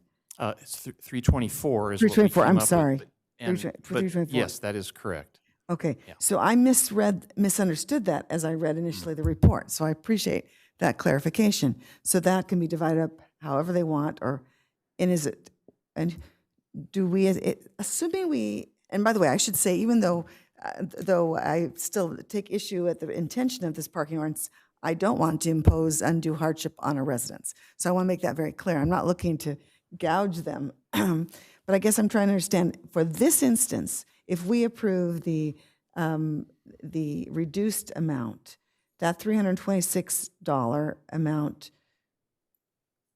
do we decide that it gets divided between the 12, or or it just doesn't go forward until someone pays it, or? Yeah, and Okay, I'm getting this, the nodding from the mayor and our legal staff and our attorney. Okay, so let me here's a question then. What happens if someone who signed the petition, thinking it was a great idea, suddenly decides, I don't want to pay $36 or whatever we decide that annual, I want to be sure that they no longer then can park in front of their house, correct? If a homeowner does not have a permit, one of these. Right. Then during the restricted hours, they can be cited just like anybody from outside of the neighborhood. They need to have this to park on the street. Okay, and the restricted hours are exactly what? 6:30. For this circumstance, these. Okay, and did we these set need- that? Did they set that? Did they ask for that time? How was that time set? So the ordinance doesn't set any particular Right. times or restrictions. When someone comes in with a petition and then there's a following resolution, which was passed on June 22nd for Right. Brandon, that's where the specifics of whether it's no parking, no stopping. I mean, it could be a no parking restriction. Right. In this case, it's no stopping, and these hours were, I think, requested by the residents, but they could be different for each case. Okay, so that's where the time set was. Okay, thank you. Thank you. Any other questions from council? If not, at this time, I would like to open the hearing for anyone in the city council chambers waiting to be heard on this matter. And Madam Clerk, do we have a speaker? Yes, Madam Mayor, we do have one speaker card here. Verteg Betty.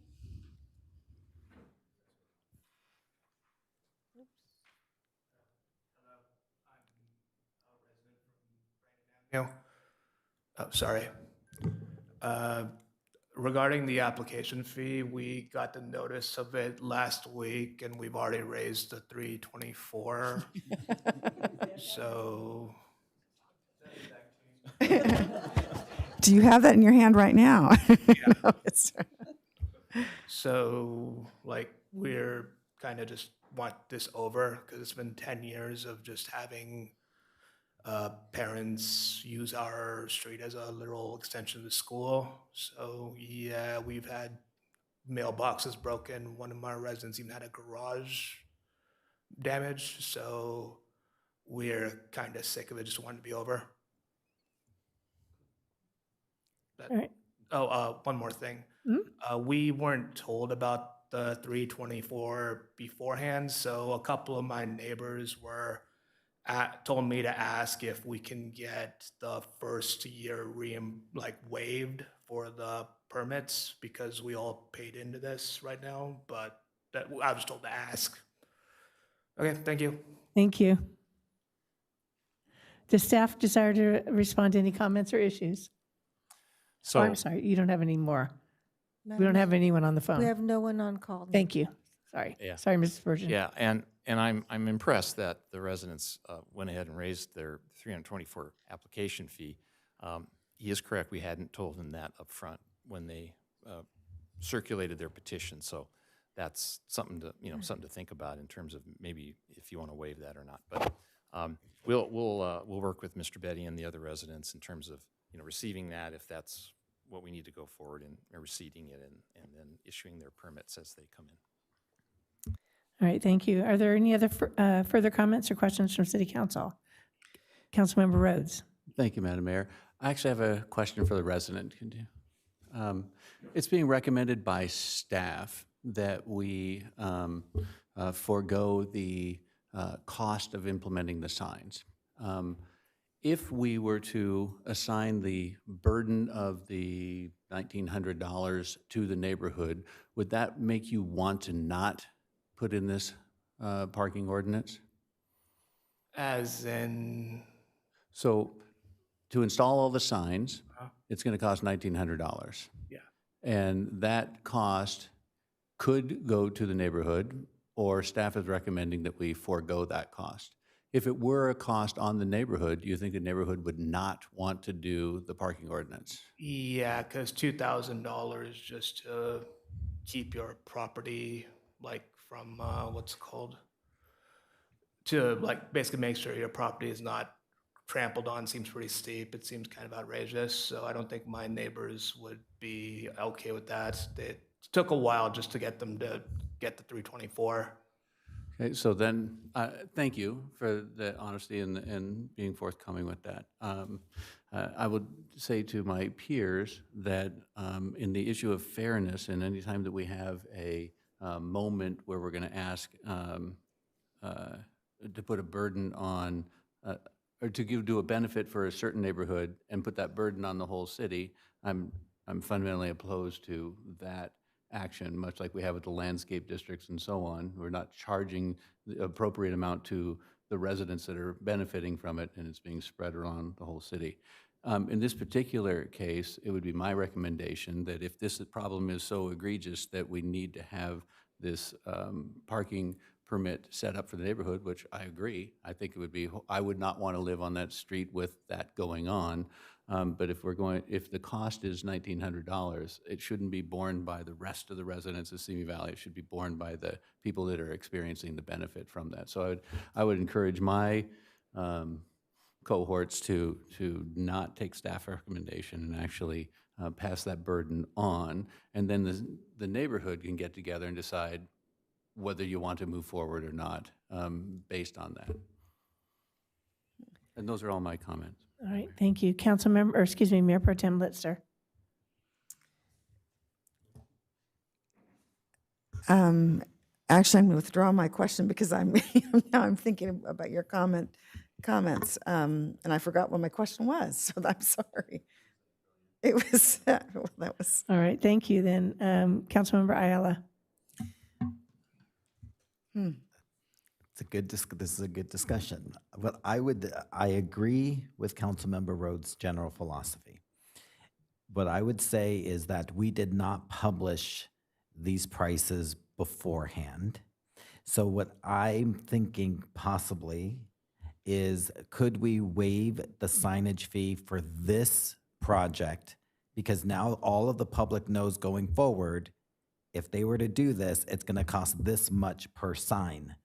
So would the council maybe say, for this one, we'll make, because we didn't publish it before, so they didn't know what the price was going to be, that we will waive the fee for the signs, but going forward, everyone's on notice that we now have published rates. If I may, and staff might have this, might be wanting to say this if that was a question to staff, is there is not a known cost to the signs based on the infrastructure that's available in the neighborhood. So it couldn't be known ahead of time what that cost is going Well, to be. we know how much it is per sign. So we know what the maximum would But be, the max, 170 right. per sign. Mhm. And they could say how many signs were needed, but it could be less if there's infrastructure. I could go with your argument on the application fee, since we hadn't figured that out yet, this being the first one, and waiving the application fee. I get that. Now that they know what it is, and they had to scramble to get it together. But the signage, it's going to be unique and different for each neighborhood. I understand what you're saying, but we would be able to go out and do a preliminary and say, okay, this area is going to need 10 signs. I have 7 poles, so I can calculate the cost. Unfortunately, we did not release any fee schedule to the residents, but yet we approved it already. Well, and I So- think we erred personally in bringing it and voting on Brandon, that we should have done that initially before we Right, ever, it's a learning learning ever curve. brought it to this body. Right, this was a learning curve for us. So I do tend to agree with Councilmember Ayala in the fact that this particular, since it's the first time, and we did not disclose a cost to them prior to them coming to us and us approving it, I feel we should waive the 1,900. But we could have it written in the application from now on that the cost of the signs vary, and you will be responsible for the fees on those also. That would be my recommendation. Any other comments?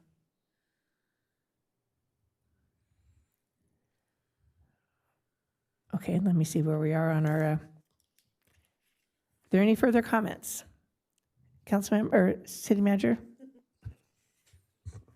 I was just going to say that I think, I just wanted to make sure that we brought up the point, and it was already brought up, that we could include the information on the application of how much the signs tend to average, right? So if it's $490 for the sign, depending upon the number of signs that are already existing in your neighborhood or poles, sign fees will vary. However, each sign is estimated to cost XYZ dollars, and the neighborhood would be responsible for that, presuming that's what the council decides to do going forward. And obviously, you may make an exception for this one this evening. But I think I agree with what the council has said, that obviously not all the information was brought forward at the time that Brandon came forward and all of the costs. But I think now that we have that information, we know that that is going to be the one variable. The application fee is going to be the same each time because that's cost recovery for staff. The permit themselves are going to be the same cost. It's just going to be the signs, and the total cost for the neighborhood is going to be variable. Very good, thank you. Mayor Pro Tem Litster? I was just going to share that the one thing we also haven't discussed is that this creates enforcement costs that are not factored in at all. And so I just an awareness of that. I just wanted to share that obviously we're not passing that on as well. And I don't know that we would or could or should, but just an awareness. Yes, that would be very difficult to estimate, so. All right, are there any further questions or comments from city council members? If not, this hearing is now closed, and I will now entertain a motion.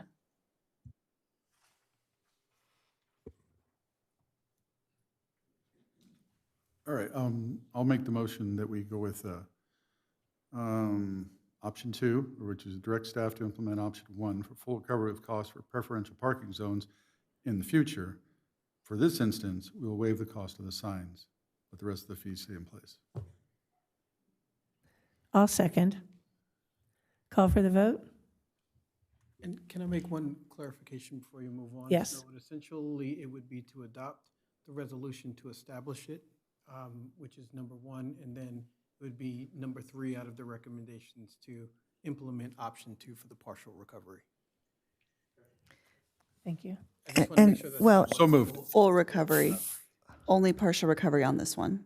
correct on this. Well, every time we come back for another one, you'll have to revisit this. So it's a new resolution. That's right, So because it we have would to approve every one of these parking. That's things. correct. So it would only be partial. You're only dealing with this particular property, if that makes any sense for this resolution. Yes, but I think what I'm hearing Councilmember Judge state is that in the future, the application will outline all the intended expenses that are attributed to what they're asking, which includes True, the but- signage. Agreed. True, but the that's not what's neighborhood- before you today. In Yes, other you're words, right. You can't vote on that because the only thing for you is for this particular property. But we can direct staff to Correct. please include that in the future.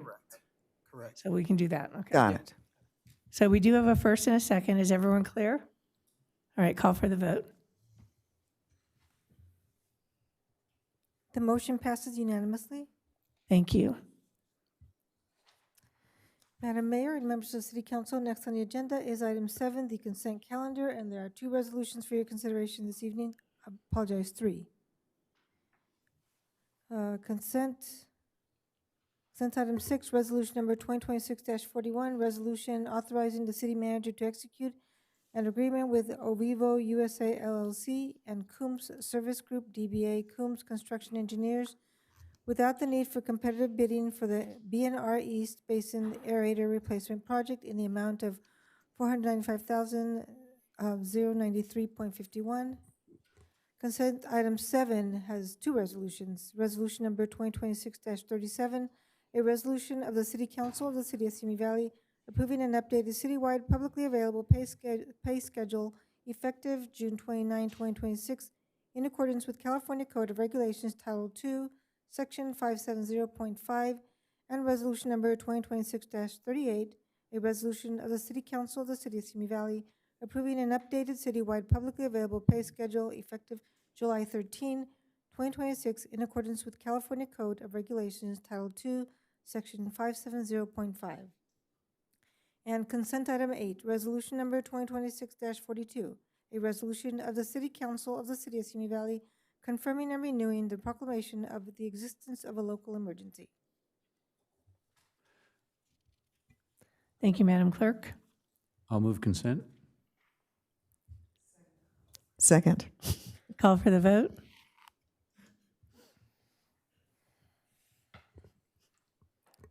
The motion passes unanimously. Thank you.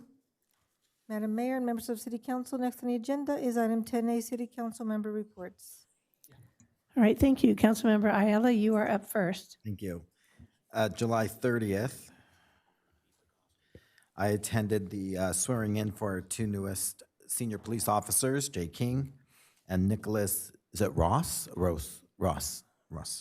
On July 31st, I attended the Film Simi Valley Committee meeting.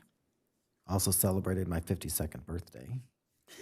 On August 2nd, I attended the Peggy Sadler Memorial Scholarship Award Ceremony, so congratulations to those students. It was also the first year they awarded one to a male student, and he was there. On August 4th, I attended National Night Out. August 5th, I had my meeting, just a general meeting with our city manager. I also went to the Park District meeting to welcome our new district manager, Steve Wright. August 6th, I attended the Ventura County Community Foundation Board meeting. We had our speaker was actually Supervisor Kelly Long. She spoke on the importance of agriculture in Ventura County. It was really a great talk. On August 8th, I attended our Youth Council Orientation Day, where all of the incoming Youth Council members had their orientation and learned all about what they're going to do for the next year. And today, I attended a data center webinar focused on what different cities across the countries are facing in different legislation that is coming out in response to that. And that's my report. Thank you. Councilmember Rhodes. Thank you, Madam Mayor. On Tuesday, July 28th, I attended a webinar on or actually an open public hearing on the FTIP and Connect SoCal 2024. I sat in just mostly to listen to see what the input was. Also that day, I met with some staff at the Senior Center to talk about the pancake breakfast that was alluded to earlier, supporting the Meals on Wheels program, which we know needs some subsidies. On October 10th, we'll be having a pancake breakfast over at the Senior Center. Everyone is invited. Please come eat lots of pancakes. We get lots of volunteers from like the ROTC to come and serve at the tables, and our seniors really enjoy that. But you don't have to be a senior to eat. All you can eat pancakes, $10. Okay. On Thursday, July 30th, I did a swing by the new swearing-in ceremony for 2 officers, I think just promoting, but I had to jump right out, but it was important to go and shake hands. On Tuesday, August 4th, I attended the brief but poignant ceremony of the Officer Michael Clark Memorial Ceremony at the police station, and it's been many years, and we should never forget.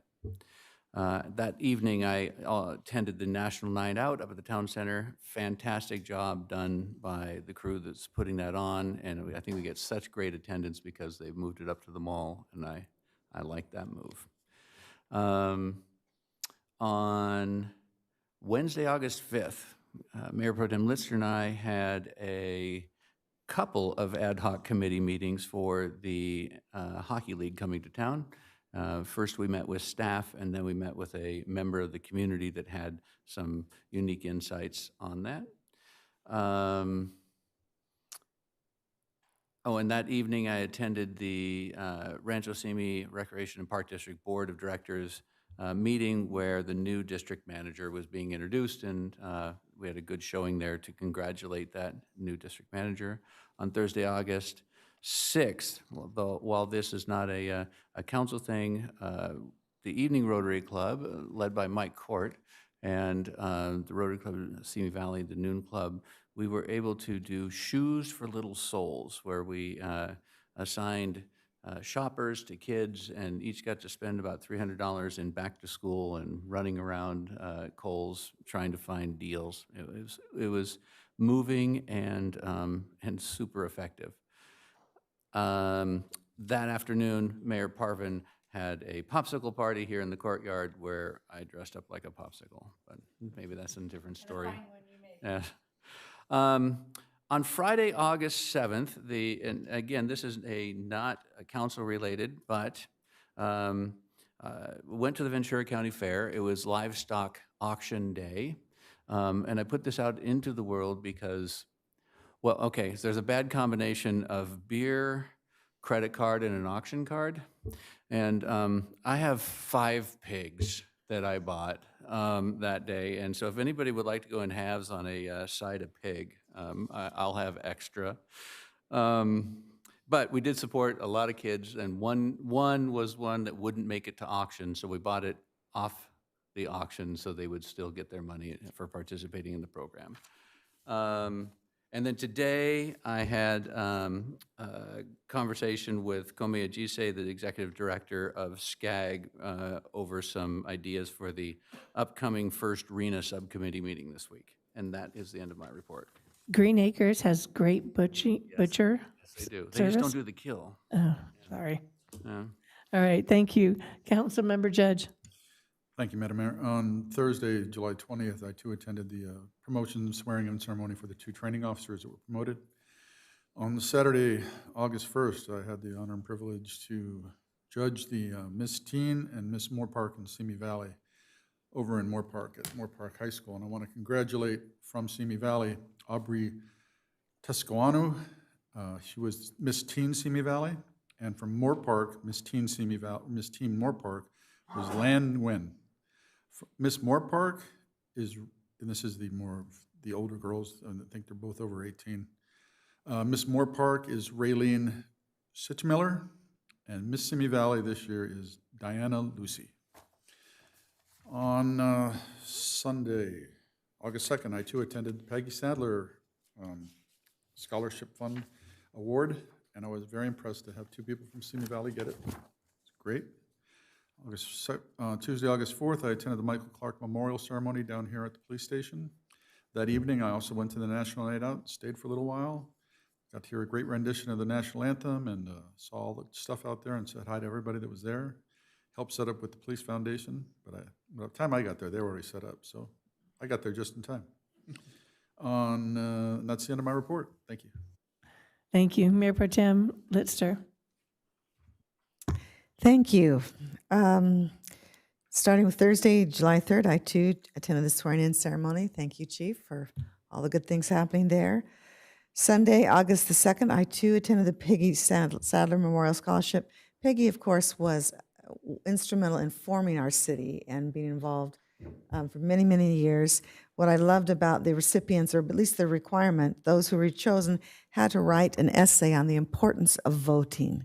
And that was their topic. And so appreciate our young people putting thought and effort into that. And I think the recipients, one came from Simi Valley High School, another from Rural High School, another from Monte Vista. So some good local talent. August 3rd, the mayor and I met with, and City Manager Argabright met with a representative from the governor's office, Victor Reyes Morales, who is here representing the governor and wanted to know our concerns. And so I appreciated what the discussion was about, several items. In the end, I suggested that he needs to work on fixing our PSPS events, but I don't know that he had a specific answer, but he heard our concerns and they were registered. So I just want you to know that we're out there. On Tuesday, August the 4th, again, in the morning, attended Michael Clark's memorial ceremony. Appreciate that it takes place annually. Thank you. And also, he was recognized at the National Night Out. Thank you to all who participated. I went around and learned a few things from the Department of Alcohol, various things that it was informative, instructive, and a lot of fun. I ran into a family who said, "What is this?" And I had to explain what National Night Out was and its origins and how we are currently celebrating it. That was fun. On Wednesday, August the 5th, as Councilmember Rocky Rhodes indicated, we had 2 ad hoc committee meetings and are taking our tasks serious. We want to be sure things develop the way they need to and correctly. I was also there to recognize our new our PD's board director, the new district manager, Stephen Wright.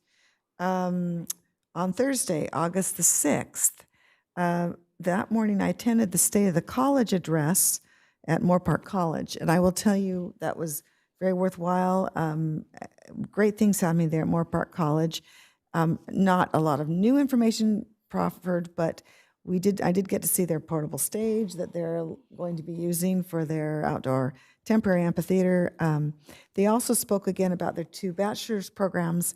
Their cybersecurity program, I should mention, begins in the spring of 2027. And so those who are interested, they're now collecting or surveying interest. I think that they are going to start a cohort of about 40 to 50 students each semester, one in the spring of 27 and then the fall of 28.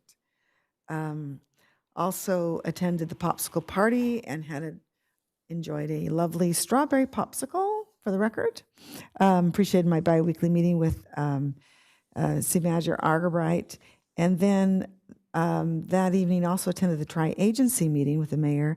Topics discussed there were varied, but they included more in-depth e-bike discussion about how we coordinate that, some things about homeless response. And then after that, I attended the goodbye gathering for Amy Curnow. Those who know her, I think all of us here know that she's contributed much to our community and will be missed as she heads off to Oklahoma.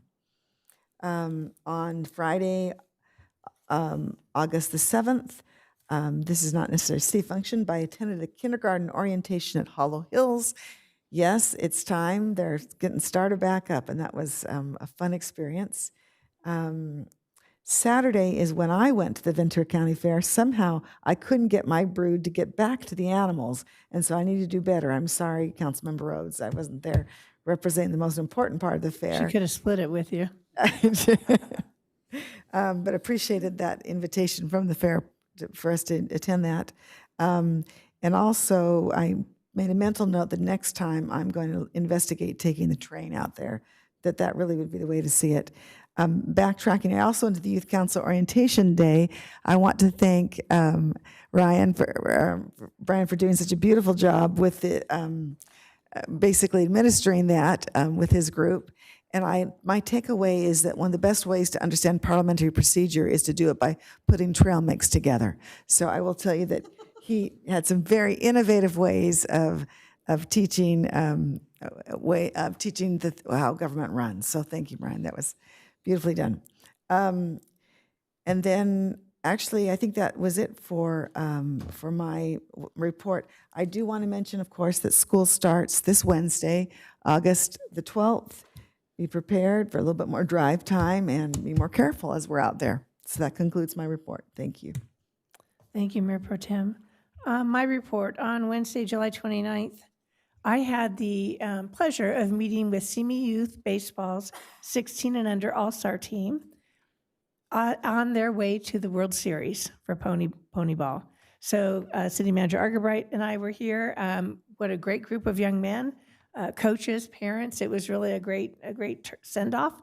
They had such fun fighting over who got to be the mayor and who got to be the city council member. But it was good luck for them, and we will be honoring them in 2 weeks on the 24th. They'll be coming here, so that'll be very special for all of us to get to meet them. One of them is the son of a former city employee, and the other one is the grandson of one of my coworkers. So kind of put a little bit of a personal spin on it. Unfortunately, I missed Peggy Sadler's event.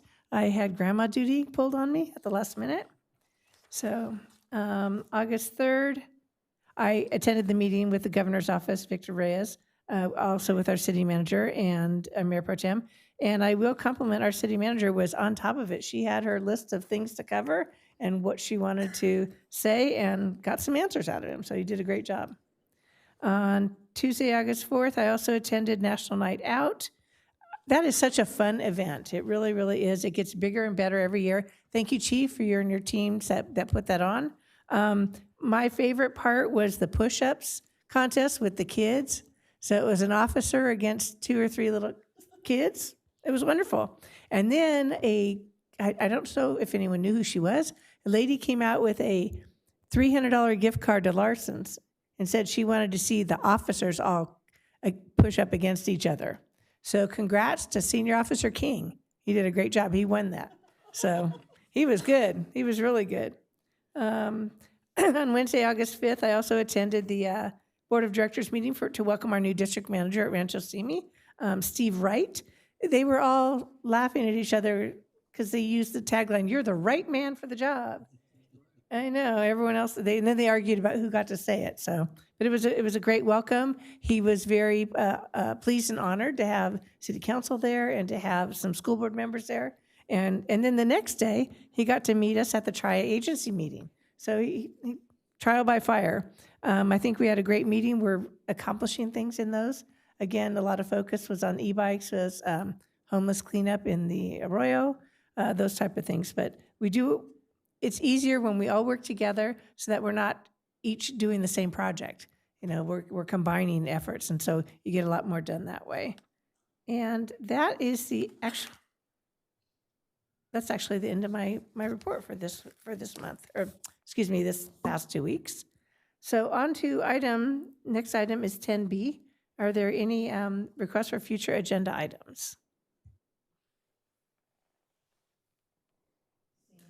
Seeing none, I would like to adjourn this meeting in memory of Richard L. Strayer, otherwise known as Dick. Dick was a longtime Rotarian and the Simi Sunrise Club, and a professor at Cal State Northridge, and just a really funny guy. He had a great sense of humor, always laughing, always smiling. So we will adjourn in memory of Dick Strayer. Thank you.